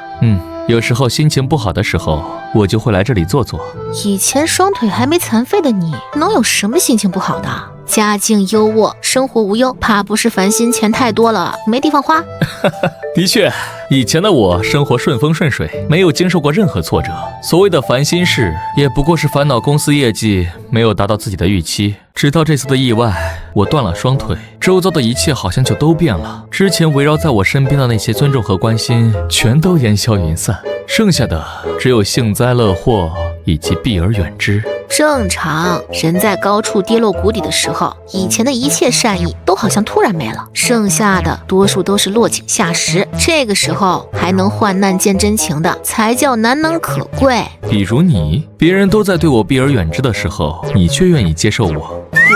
我算不上雪中送炭，只能说互利共惠。我贪图你的美貌，而你恰好能给我。我看看你的腿，什么情况？我该庆幸自己断的是双腿，而不是毁了容。言之有理。我们齐家人丁旺盛，我父辈就有5个兄弟姐妹，我父亲是最小的一个，也是最没出息的，从小就被看不起，直到我长大，才华逐渐显露，远远压过了同辈的那些兄弟姐妹，得到了爷爷的欣赏，我父亲在家族里的地位才跟着水涨船高。我有个小我5岁的弟弟齐越，他出生后没多久，一个算命的跟我爷爷说，弟弟会影响齐家的运势。爷爷一狠心，不顾我母亲的反对，把他送走了。送走了？送去了哪里，只有爷爷和父亲知道。我母亲因为这事独自外出寻找，意外车祸去世了。后来我凭着能力得到了爷爷的认可，就向他提出把弟弟接回来，爷爷同意了。3年前齐越回来了，和他一起回来的还有一个他在孤儿院的妹妹齐玉。齐玉？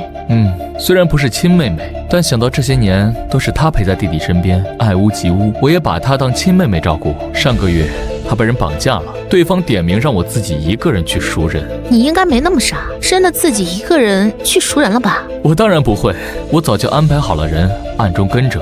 但我怎么也想不到，我的计划居然会被对方知道，被人泄密了。那时候我根本没时间去想，满脑子都是怎么救出祁煜。最后我还是只身去了，也就是今天那个废弃工厂。他们没有马上杀我，而是先打断了我的双腿，然后把我扔到了一边。好在乘警及时带人赶到，才把我和祁煜救了下来。这么看，对方更像是特意冲你来的。后来调查结果呢？我当时怀疑是身边的人泄密，可我没想到，最后查到设计了这一切的，竟然有可能是我的亲弟弟祁煜。这1个月，我把自己关在房间里，没日没夜的思考，大概想明白了。你弟弟祁煜心里不平衡，认为凭什么你可以在祁家过着锦衣玉食的日子，而他却要在孤儿院长大？或许他认为自己这么多年在外面所受的苦，一切都是我造成的。你说我该报复我亲弟弟吗？当然该。对我来说，世界上任何人都没有我自己重要，哪怕是血缘关系，我只在乎爱我的、对我真心的。怪不得你能如此豁达，甚至可以毫不犹豫地对付你亲大哥江幸。没错，是他先要对我不仁，我又何必对他有意？今天我来这里，就是为了想明白一些事。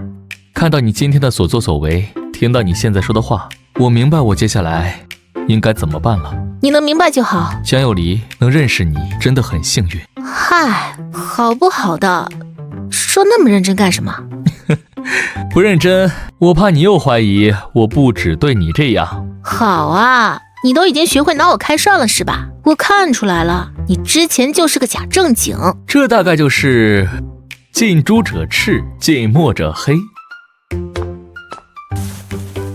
行了，你的腿我也给你做了个大概检查，明天中午在这里等我，我开始给你做治疗。时间不早了，我今晚还有个重要的事情要解决，就不能再陪你了。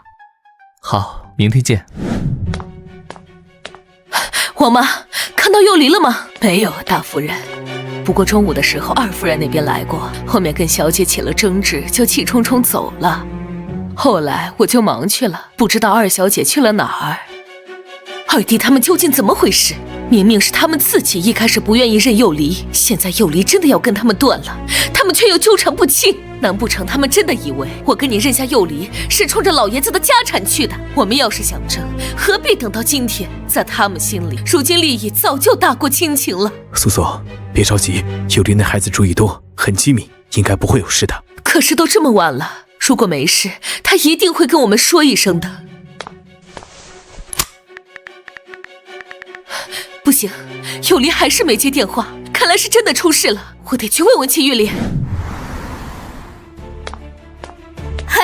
大哥大嫂来找我们呀，正好我们要去祖祠，准备跟江幼离断绝关系，你们也一起来呗，做个见证。祁玉莲，你中午去找过幼离是不是？是啊，怎么了？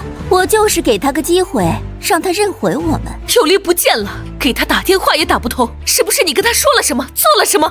哎呦，大嫂，你这话什么意思？他不见了，关我们什么事？你还怀疑是我绑架他不成？到现在还没回去，看来大哥把那个野女人收拾得不轻，看他以后还敢不敢跟我作对。伯母，什么不见了？我看他就是后悔了，不想去签什么断绝关系的协议了吧？哼，他昨天说那么信誓旦旦，今天看样子是临时反悔了。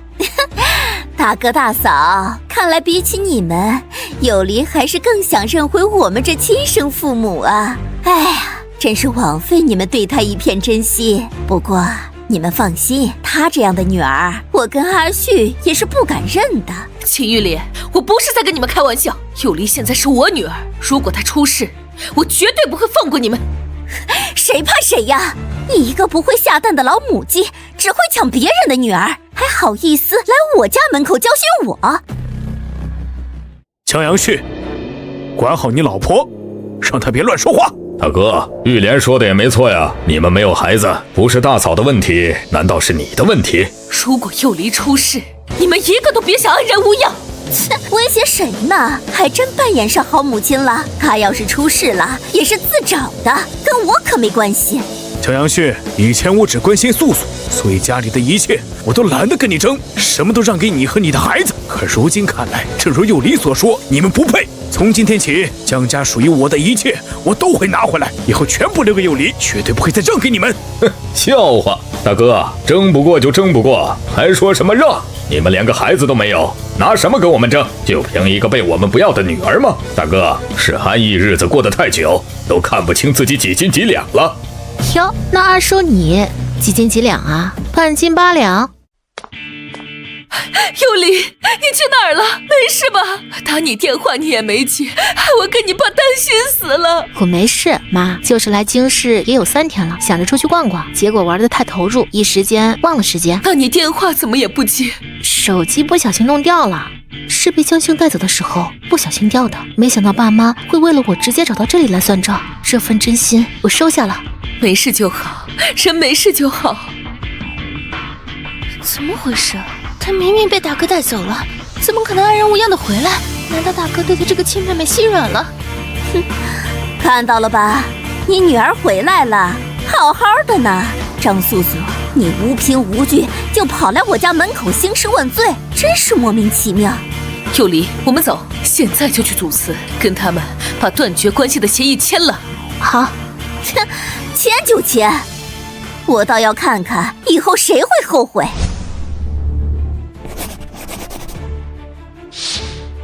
哼，该你们了。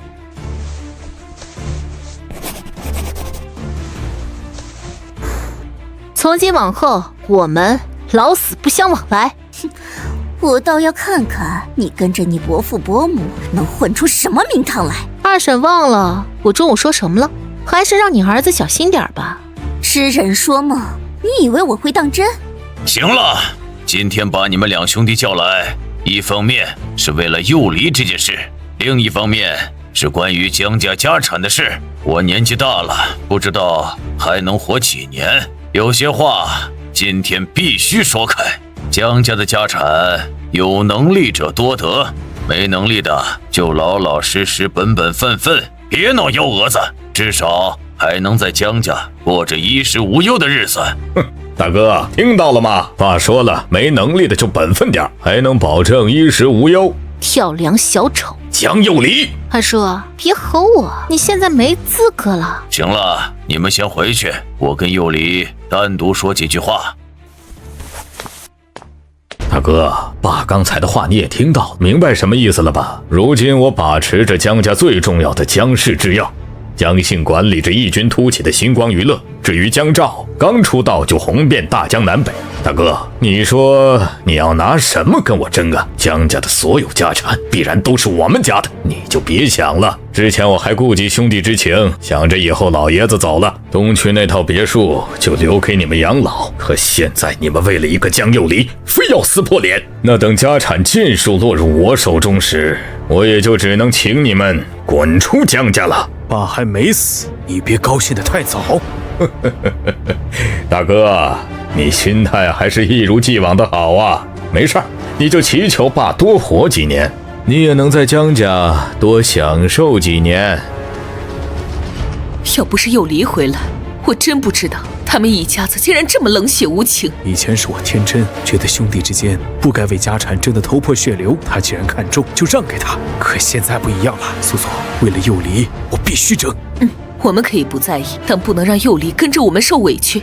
我现在只想把全世界最好的都给他。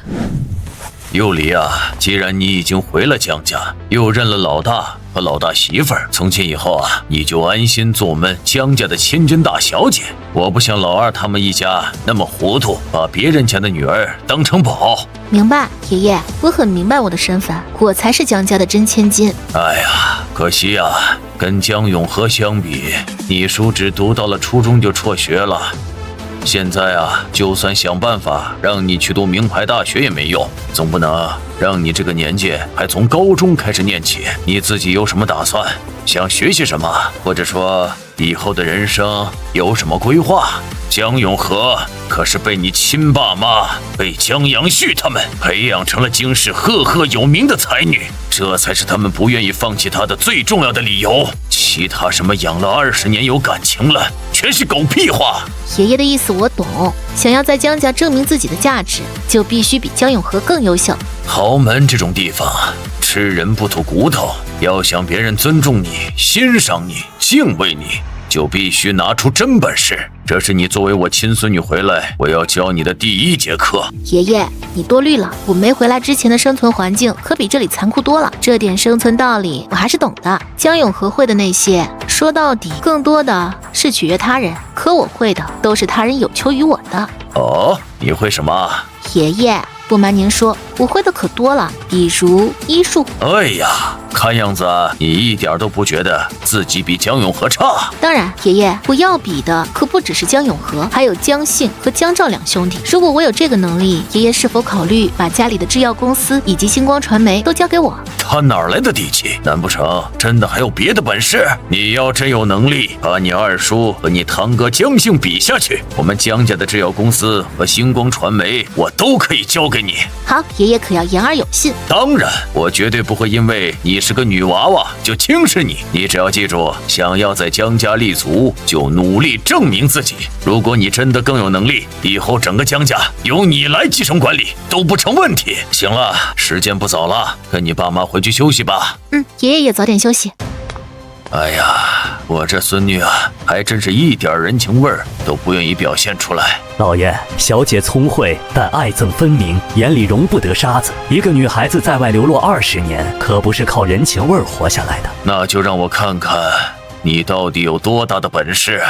幼离，你爷爷跟你说什么了？没为难你吧？没什么，就问问我未来有什么规划，需要学点什么。这样啊，那你是怎么回你爷爷的？我就说，如果我比江阳旭和他儿子江信更有能力，是不是能把家里的制药公司和星光娱乐交给我？我还以为你也想学学琴棋书画和外语什么的。妈，你太小瞧我了，只会那些有什么用？我要的是江家所有的产业。爸今天不也说了，以后在二叔他们一家面前不会再退让，要把属于我们的都争取过来。对，我是这么决定的。以前我跟你妈可以不在乎，但现在有了你，我一定要为你争取到更多的保障。那就是啦，我也一样，只要拿下江家所有产业，我们的未来才有保障。大哥去哪儿了？这么晚才回来？出去散散心。大哥以后还是少出门吧，这要是再出点意外，可怎么办啊？都怪我，要不是为了去赎我，大哥你也不会双腿残废。眼看着下周6的订婚宴就要宣布你和江家小姐的婚事了，也不知道发生这种事，江家那边会不会临时反悔？毕竟外头现在都在传，大哥不仅伤了腿，还没了生育能力，这齐家继承人的位置，怕是肯定要拱手让人了。大哥，江家那边不会因为你的腿就真的来退婚吧？小玉，胡说什么？哎，抱歉大哥，我不是有意的，我只是担心你的终生幸福。这要是真被退婚了，不管是大哥你还是我们齐家，都会很丢人的。齐玉，好了，我不说了。大哥，小玉被咱们纵容的越来越放肆了。的确，自从我双腿残废以后，小玉是越来越放肆了，在我面前说话越发不经大脑，连我能不能生育这种话都敢说。她似乎忘记了自己只是齐家养女的身份，是该要管管规矩了。大哥，我回头一定好好管教。不用回头，现在就行。程景，是少爷。小玉，不要在齐家被叫三小姐久了，就真的把自己当我齐家的三小姐了。记住，你不过是齐月从孤儿院带回来的孤女，要不是我可怜你，同意你留下，你现在还在孤儿院里跟人抢食。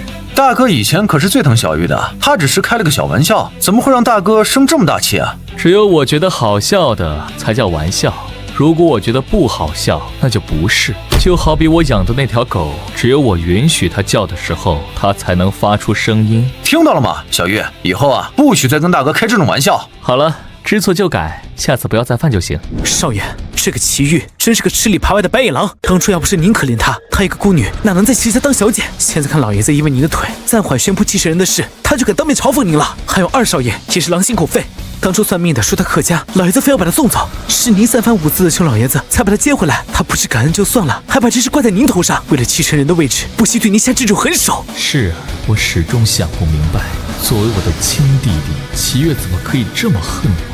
真的只是为了一个继承人的身份吗？如果他早说他想要，身为大哥我不是不能让，可是现在他既然为了继承权要我的命，那就别怪我不念兄弟之情了。小白可真棒，小黑擅长突袭下毒，小白擅长搜索追踪，小绿嘛……江有离，你再敢拉黑我的号码，你将永远失去成为我女人的机会。这周六晚上，我要参加江家新接回来的真千金的接风宴，你一定没参加过那么盛大的宴会吧？如果你还想做我女人的话，就来找我，我去京市动车站接你，让你做我的私人助理，带你一起参加。记住，这是你最后的机会。我当初是脑子进了多少水，才会就这种普信男，还答应做他的女朋友，简直是我人生的奇耻大辱。不过我的接风宴他也要来，这可太有意思了。不知道他到时候发现我就是江家真千金，会是什么表情？好啊，明天中午在动车站等我，等着吧，等到天荒地老也等不到我。别信，家里的事解决了。已经搞定，这才几天就直接跟亲生父母断绝了关系，真是雷厉风行。既然他都如此果决，我又有什么可犹豫的？齐月、齐豫，既然你们背叛了我，那就一个都别想跑。你跟他们断绝关系，江阳旭没把你赶出江家，我转头就认了伯父伯母做爸妈，他们真的太好了。反正我不管，现在对我来说，他们就是我的亲爸妈。确实，并不是所有的亲父母都会发自内心喜欢自己的孩子，就像我父亲，他并不怎么喜欢我，尤其是在把齐月接回来之后，他所有的关注都在齐月身上。我以前从不介意，觉得弟弟在外受苦，父亲多补偿是应该的，只是没想到我这个弟弟会想要我的命。抱抱，以后咱们结婚了，谁敢欺负我老公，我就弄死谁。好，以后还承蒙夫人多多照顾了。夫君放心，我一定会好好照顾夫君，就是希望夫君一定要好好以色伺候我，作为回报就行了。老大，回到江家后感觉如何？很有意思。叶莹，帮我调查江家如今的产业都有哪些，由谁管理，发展如何？好的，老大。小欢欢，你这腹肌手感不错呢，以前没少练吧？梨儿，你喜欢就多摸摸。当然喜欢，以后天天都要摸。好，我浑身上下只要你喜欢，哪里都给你摸。小欢欢可真乖。我这么乖，你是不是也该给我一点奖励？好啊。唉，好好的一个美梦就这么被打搅了。吃吧，今晚带你们去吃自助。算了，反正以后都是我的人，想怎么对他色色都行。老先生让小姐待会儿去打听一趟。什么事儿？关于江家跟齐家联姻的事儿。终于来了。幼离，你二叔二婶肯定是以你才是我们江家千金小姐这个理由，到你爷爷面前说让你替江永和跟齐欢联姻。妈再问你一遍，你确定要嫁给齐欢吗？确认。我还希望越快结婚越好呢，这样就能合法揩油了。什么？没什么，妈，就是我100%确定要嫁给齐欢。好，爸妈说过，支持你的一切决定。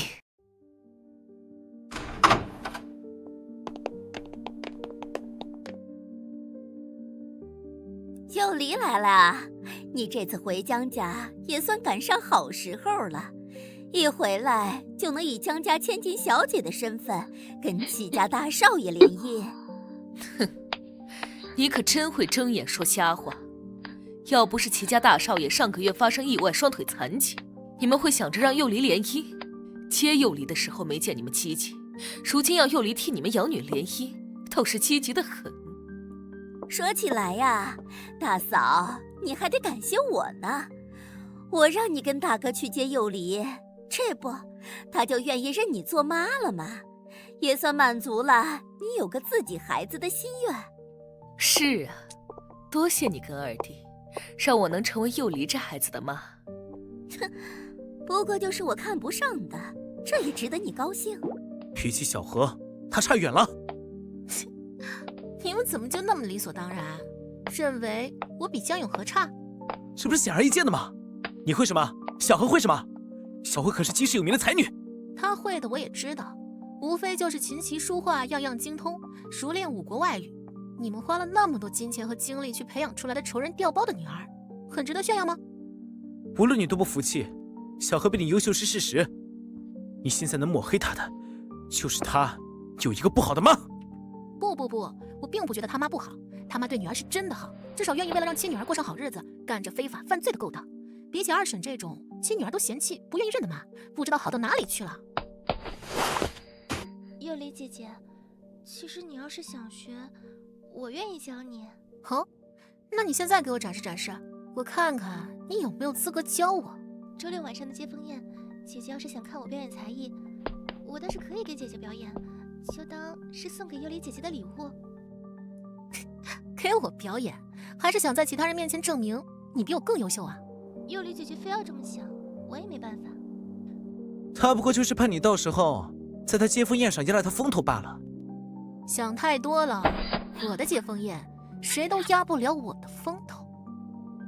哼，希望你到时候别给我们江家丢脸就不错了，还想出什么风头？那就等着瞧吧，看看你们是怎么眼瞎的。幼离，你看看现场布置还有什么要优化的细节吗？没有，爸布置得很好。晚礼服那边也已经按照你选的，让人从国外送过来，今晚就能送到，明晚的接风宴你就能穿上了。好，今晚送到了，我就试试。幼离，你穿上肯定会很漂亮。我选的都是国际最有名、最难求的晚礼服，绝对不让人压过你的风头。我就是不想让你被人欺负，被人压上一头。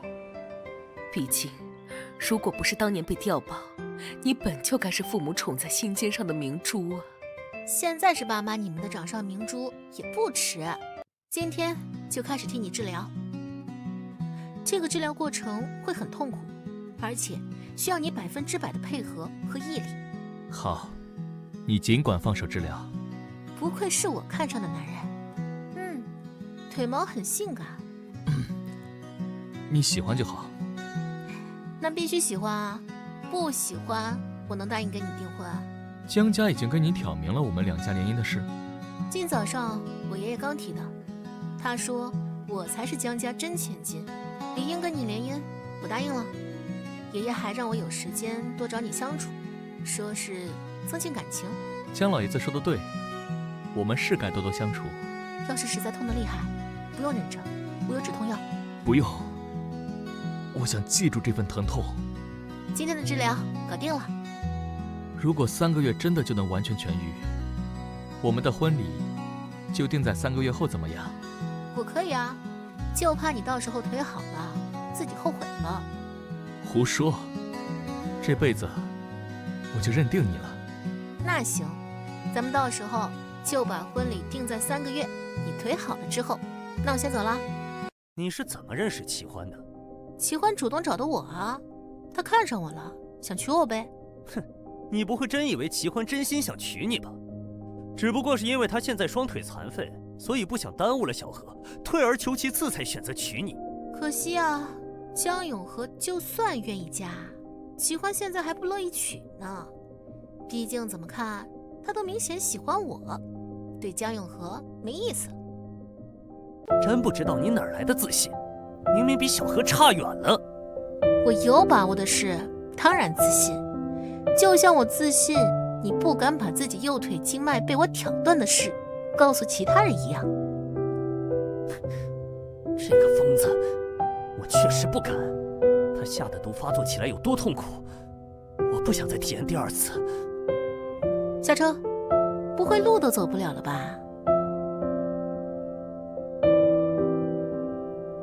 这么不甘心啊？谁让你昨天要来找我的麻烦呢？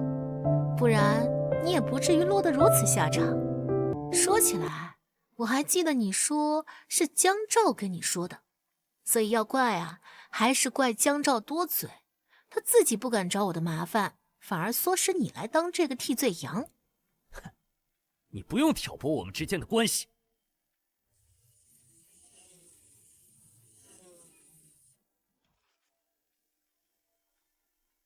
大哥，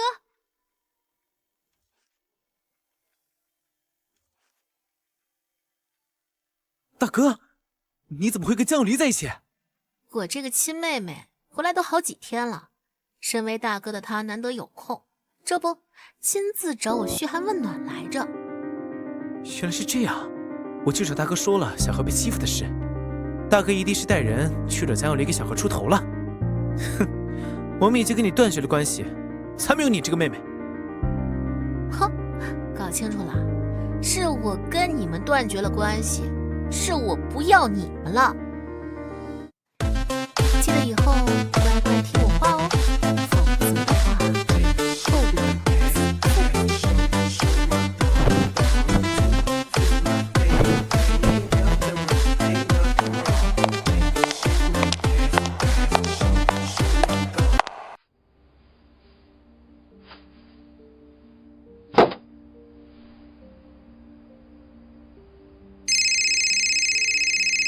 应该是让叶颖调查江家如今产业情况的汇报。说吧。老大，你昨天让我查的江家所有产业，我都查到了。江家如今所有收益的大头，主要还是来自于江氏制药公司。接着说。其次，收益最多的便是星光娱乐，如今由江姓管理，倒是做出了一些成绩。这些年连续签下几个有潜力的新人，拿下几部小爆款，只不过一直没有出过一部3S 级的大爆款。因此，江姓近期想要签下知名大神作家离离原上最后一部没有卖出去的小说版权。江姓想靠买下我的小说版权，拍出爆款电视剧来拯救星光娱乐，可惜他永远没这个机会了。人工智能啊，人工智能在未来的发展潜力巨大，而且具有广阔的应用前景。幼离，你在房间吗？在呢。幼离，快进来，我给你订的晚礼服送到了，你快试试看合不合身。好啊。很合身，太漂亮了。幼离，明天晚上你一定是最瞩目的公主。紧张吗？不紧张啊，小场面。我担心他跟你二叔二婶一家会想办法在宴会上刁难你。妈，你不用担心，不管他们有什么招数，我都能应付。江永和、秦玉莲，你们最好准备点有意思的节目，不然这接风宴可就太无聊了。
警，找人暗中调查我父亲，确认一下祁煜和我父亲到底是什么关系。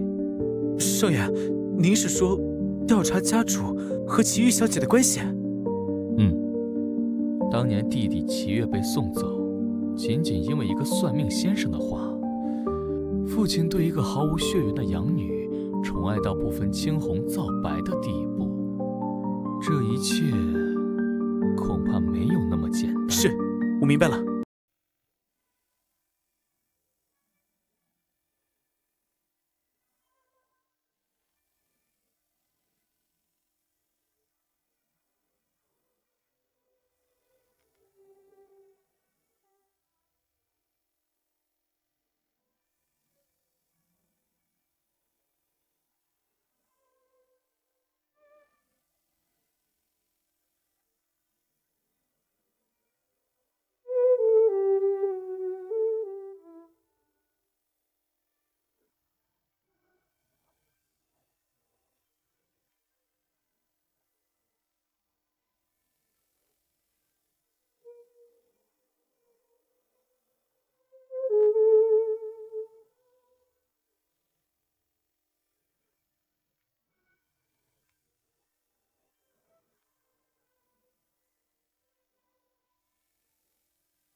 强照，你凭什么就这么自以为是？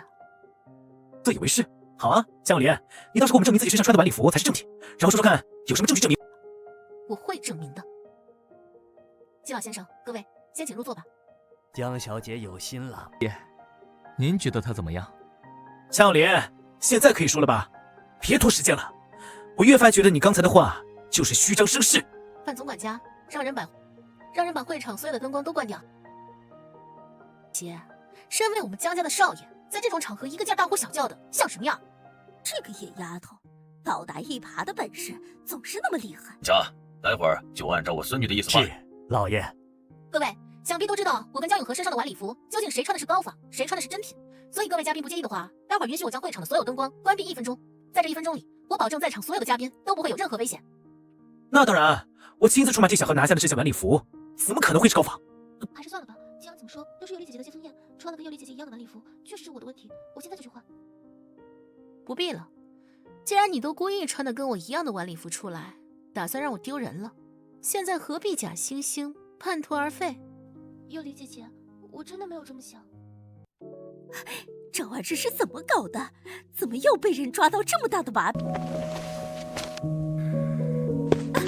赵儿，瞧你干的蠢事！我早就告诉过你，专心搞你的事业，别总把心思放在这些没用的地方。现在好了，当着整个上流社会的面，给我江家丢人现眼！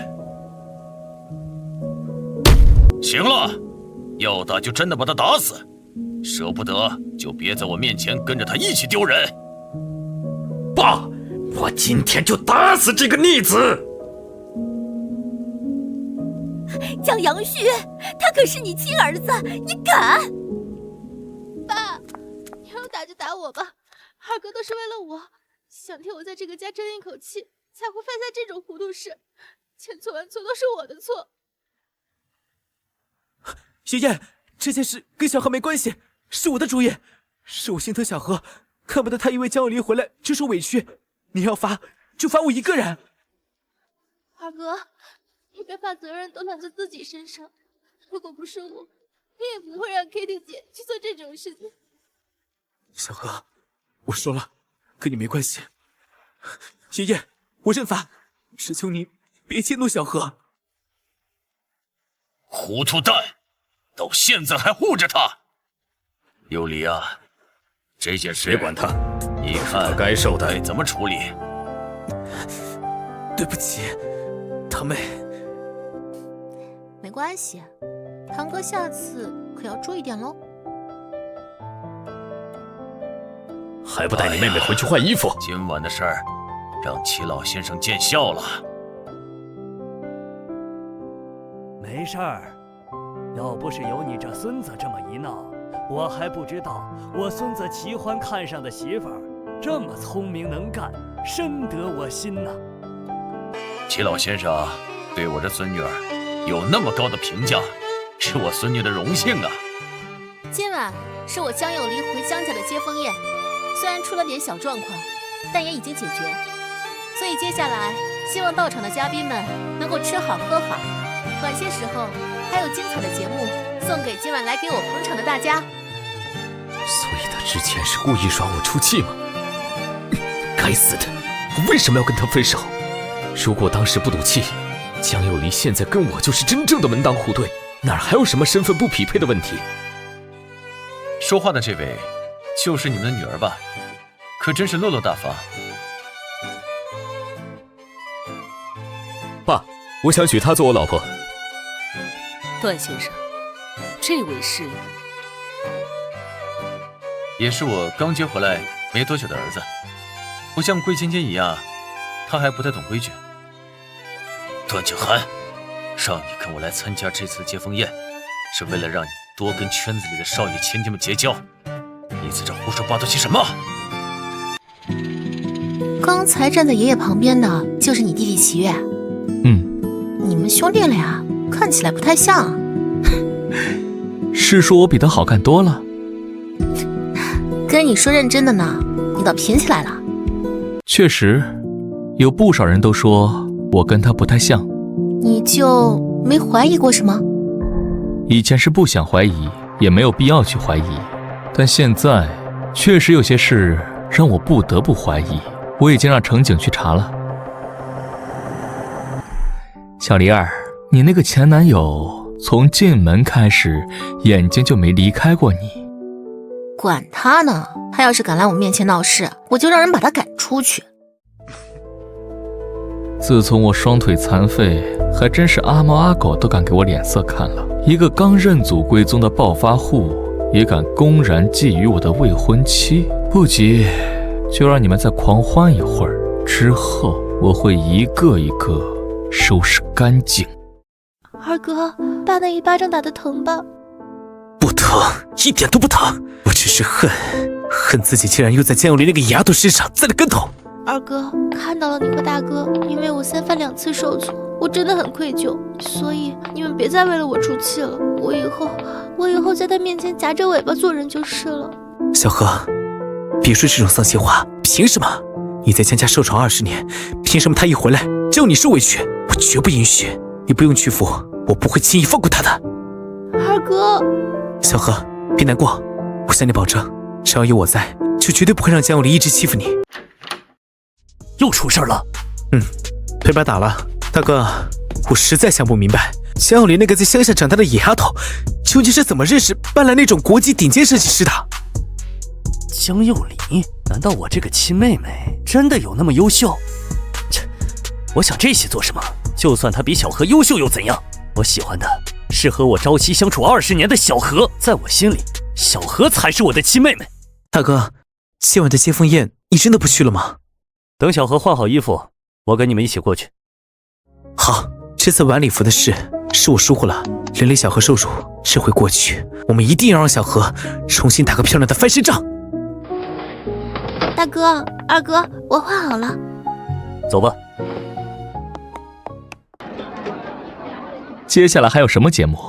接下来就看江永和的表演了，毕竟人家想抢我风头，我得给他个机会不是？他可是在我跟前自卖自夸过，说自己琴棋书画样样精通，而我除了种菜什么都不会，还要主动教我呢。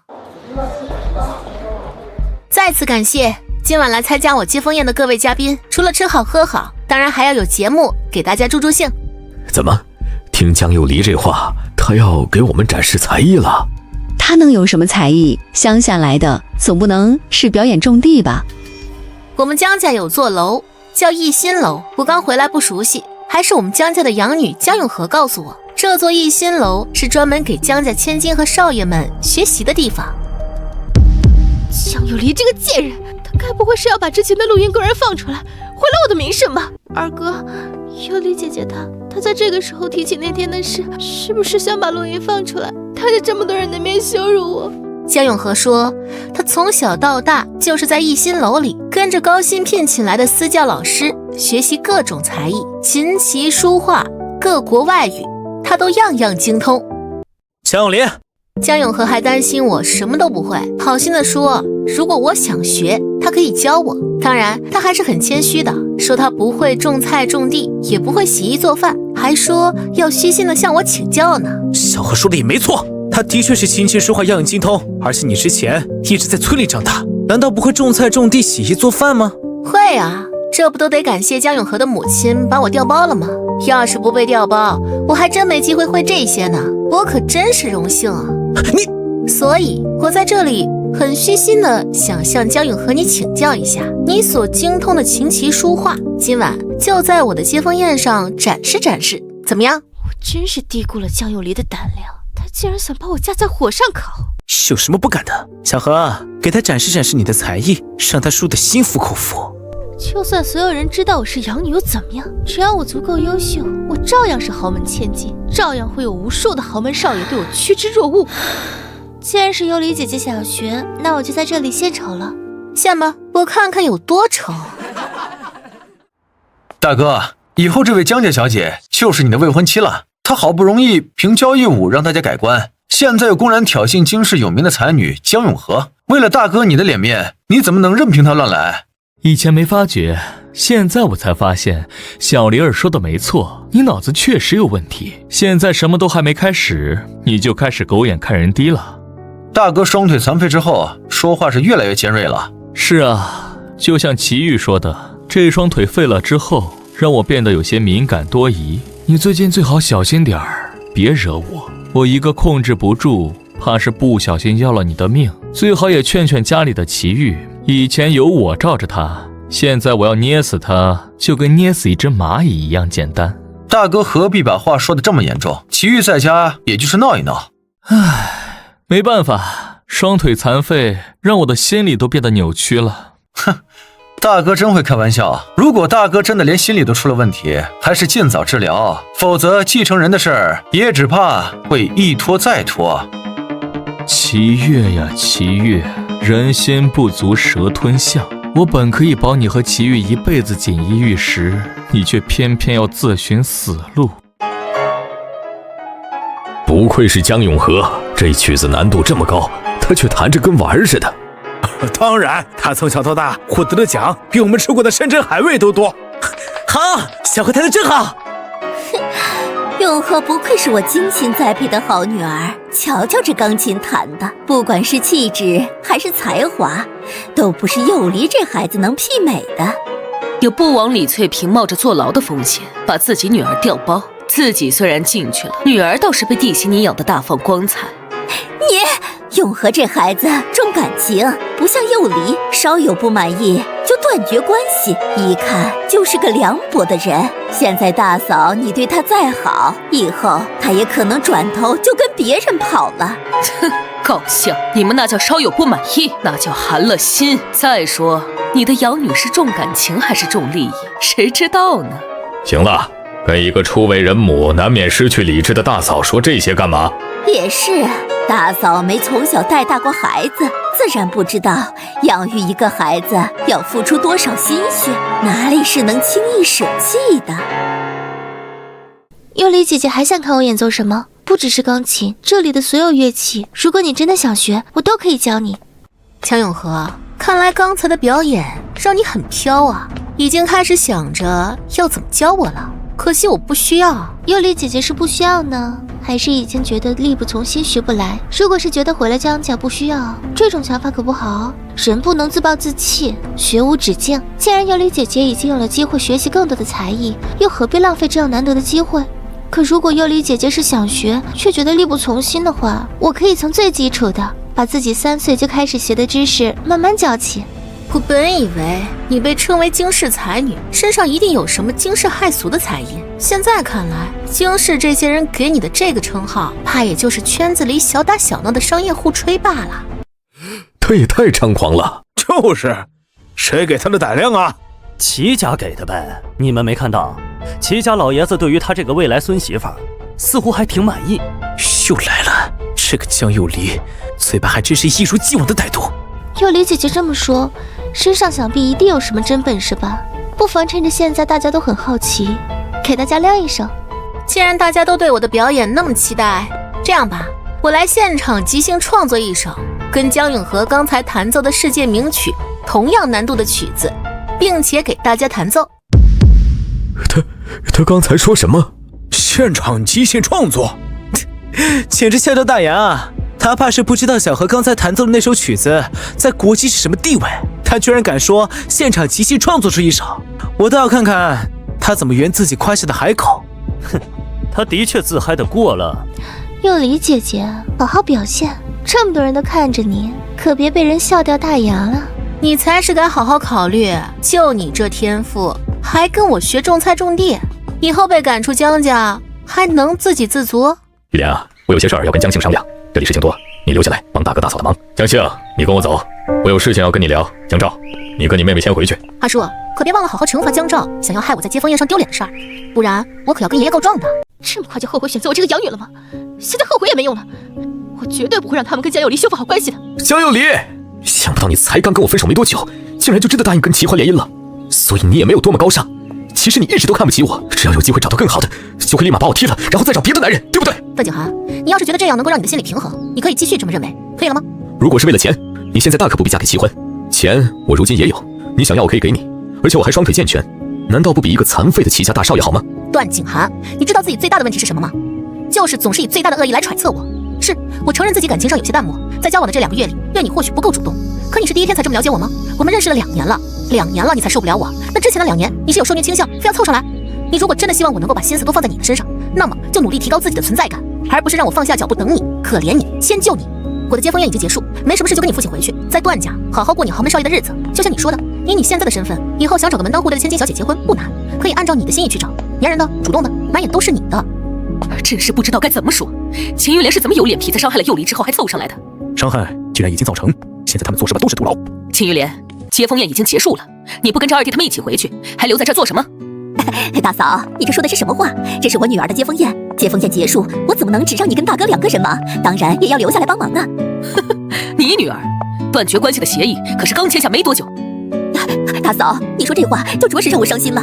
无论怎么样，咱们都是一家人。断绝关系协议那玩意儿，不过就是幼离闹情绪，跟我们怄气乱签下的。幼离要是气消了，今晚回去我就把协议给撕了。二婶，谁跟你怄气？你在哥我妈面前跟我说这些话，让我妈听了不舒服，我跟你急。虽然可惜不是自己缝的，但这棉袄真是密不透风。既然二婶要留下来帮忙，那就好好干。我爸妈为我这接风宴忙里忙外辛苦了好几天，今晚就先回去好好歇着了。爸，你找什么事？你的腿怎么回事？没注意，被人抓到废弃工厂打的。我还没查到是谁，应该是仇家。仇家在京市敢动你江家大少爷的仇家可不多呀。我正在让人跟进一位大神作家最后一部小说版权的事宜，他的书改编成电视剧都是大爆款。月底他会举办一个小型见面会，我会亲自参加。只要能拿下他这最后一部小说版权，一定能出一部爆款。你有计划就行。今晚你也看到了，你这个亲妹妹不是个好惹的。大哥，你们可算回来了，我自己在家都快无聊死了。让你别去，你还不高兴？今晚那种场合确实不适合你。大哥，今晚见到江家那位刚找回来的真千金了吧？人怎么样啊？配得上你这个天之骄子吗？小玉儿，如果你想看我笑话，认为我要娶的是一个一无是处的女人，那恐怕要失望了。你错怪我了，我可没这么想。我当然是希望江家小姐才貌双全，比养女江永和还优秀。可想想也不可能啊，她要是真优秀，江阳旭怎么可能让她替江永和跟大哥你联姻？其实江家真千金人怎么样，你问齐月不就知道了？何必多此一举问我？还是说你见程景不在我身边，觉得不管说什么，这耳光铁定扇不到你脸上了？大哥，我明白了，但现在天色已晚，能不能明天我再送小玉走？不行，现在马上留他在这多1分钟，我心里的气都消不了。会睡不好觉。你要是实在不放心，今晚就跟他一起离开。当然，我也不介意你以后都在外面好好照顾他。擦哥说笑了，我这就带小玉离开，绝不再碍你的眼，打扰你休息。走。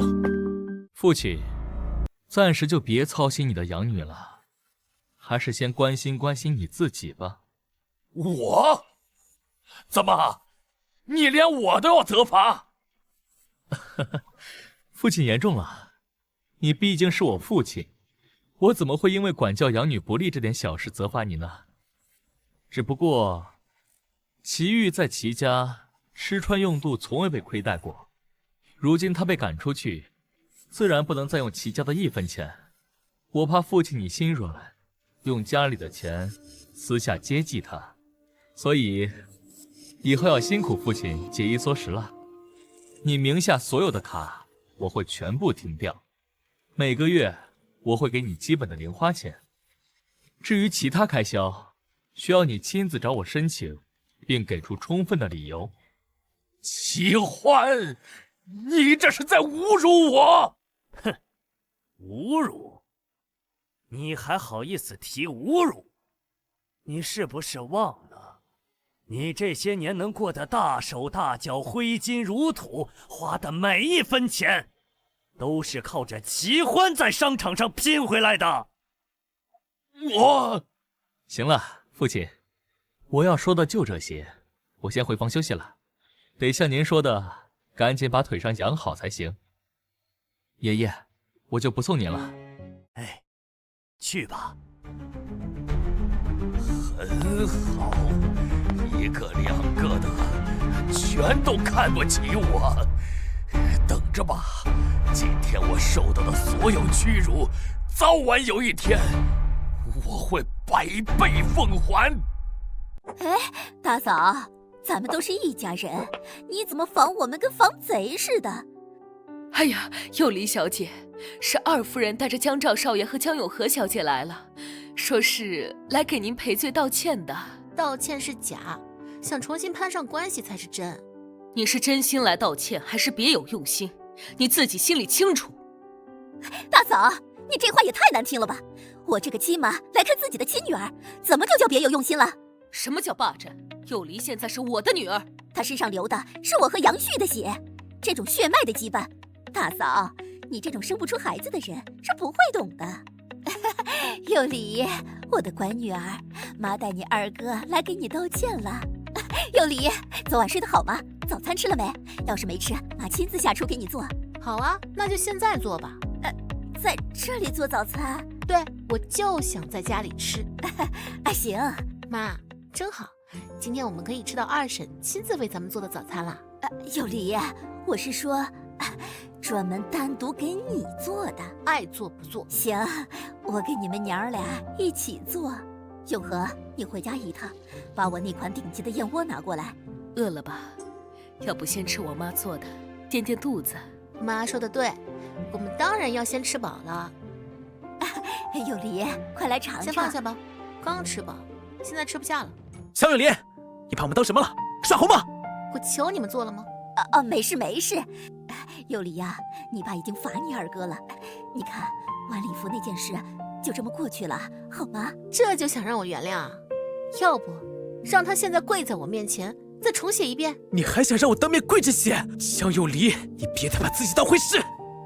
有黎，你这就过分了，你何必揪着不放？你们这点委屈都受不了，可知我这20年来遭遇过什么？别一天到晚强调你的过去，现在我们能让你过上好日子，你就该放下。闭嘴！你还是不是人？你们这一家子全都是狼心狗肺的东西，给我滚出去！张素素，你敢打我儿子？难受。江兆，看来是你刚才那番话太没良心，连老天都看不过去。你还说风凉话？看他妈这样，你是不是很开心？是啊，开心极了。你不是会医术吗？快给我们看看。我这个祸害哪有本事救二婶？把他们3个全都给我赶出去！有黎，你二婶她……放心吧，妈，她死不了。二夫人的症状不是病症，更像是神经紊乱造成的一时癫狂。怎么治？我没有相关药物，只能先吃些镇定药观察。赶紧问。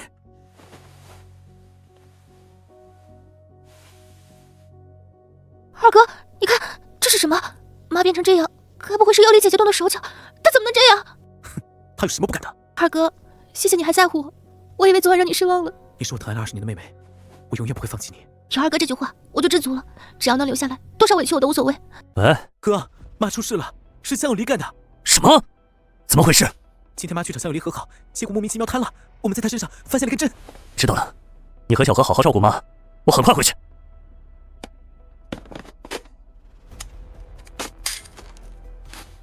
林老板，上次我问你的关于解毒高手的那位毒医，有消息了吗？不好意思，江少，还是没有那位毒医的消息。我知道了，麻烦林老板继续替我关注。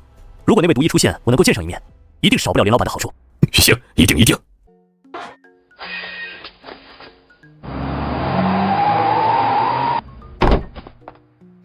大哥，二哥，你们怎么站在这儿？小何，周一哥，今天真的谢谢你了。别这么客气，你愿意找我帮忙，我很高兴。明天我来接你。明天见。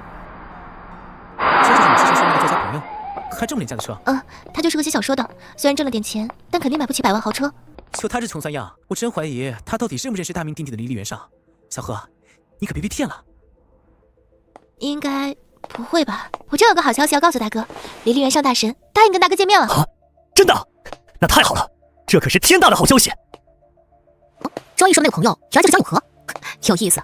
小何，这次真是多亏了你。大哥，你说的是哪里话？我是你妹妹，能帮上你的忙，我最高兴了。大哥，你就放心吧，小何亲自出马，他那个朋友肯定会全力帮忙。我敢说，这次见面你100%能拿到版权。这么自信啊？这才刚约上见面，就觉得人家离离原上一定会把版权卖给星光娱乐了？偷听我们说话。这是车库，不是你房间，我路过不行吗？倒是你对江永和那么有自信啊？哼，小何的人脉是闹着玩的，他跟你可不一样，认识的都是有本事的人。既然答应见面，说明这事8九不离10了。真不知道你哪来的底气，还敢大言不惭说要毁掉我们的事业。怎么，难不成你还认识离离原上，能阻止他把版权卖给大哥？对啊，我确实认识，而且也的确可以让离离原上不把版权卖给江星哦。就你认识离离原上？不信就算啊。尤丽姐姐，我知道你很想证明自己比我强，我也承认昨晚你赢了。但是人脉这种东西不是一朝一夕就能有的。姐姐你在村里长大，认识的应该都是些农民吧？又怎么会有机会认识离离原上这样有名的大作家呢？跟他废什么话？走，小何，我们回去好好庆祝，别理这个只会吹牛的疯子。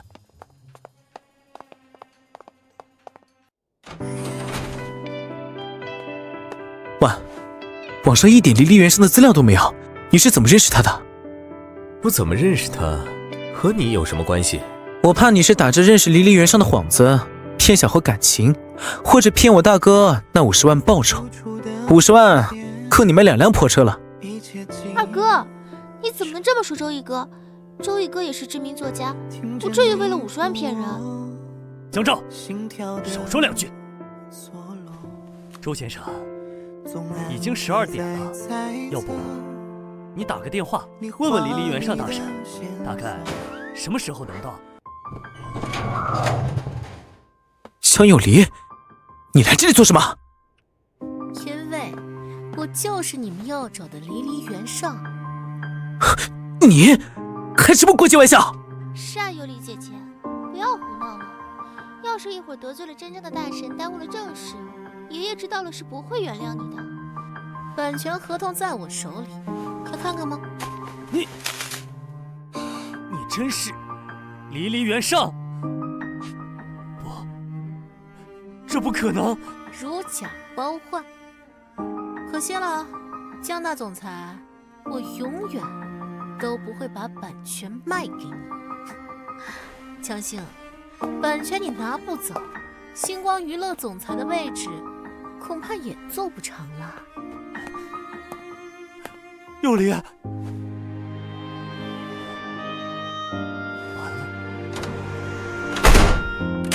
哎，你自己自动离职吧，我会把星光娱乐的控制权交给佑离。佑离啊，有信心吗？当然。我说过，江家能者居之。既然达不到我的期望，那就让更有能力的人来做。我去找齐欢。去吧去吧，注意安全。感觉怎么样？有一点痒，我信你。不过，我怎么感觉你今天格外卖力？是不是有好事发生？算你猜对，江信没拿到我的版权，业绩不达标，估计很快星光娱乐就要到我的手里。所以，你心情很好？还不错。等我彻底拿下星光娱乐的控制权，我们先订婚，好不好？是啊，我等不及了，我想早一点，让所有人都知道你是我的。幼离，我是你的。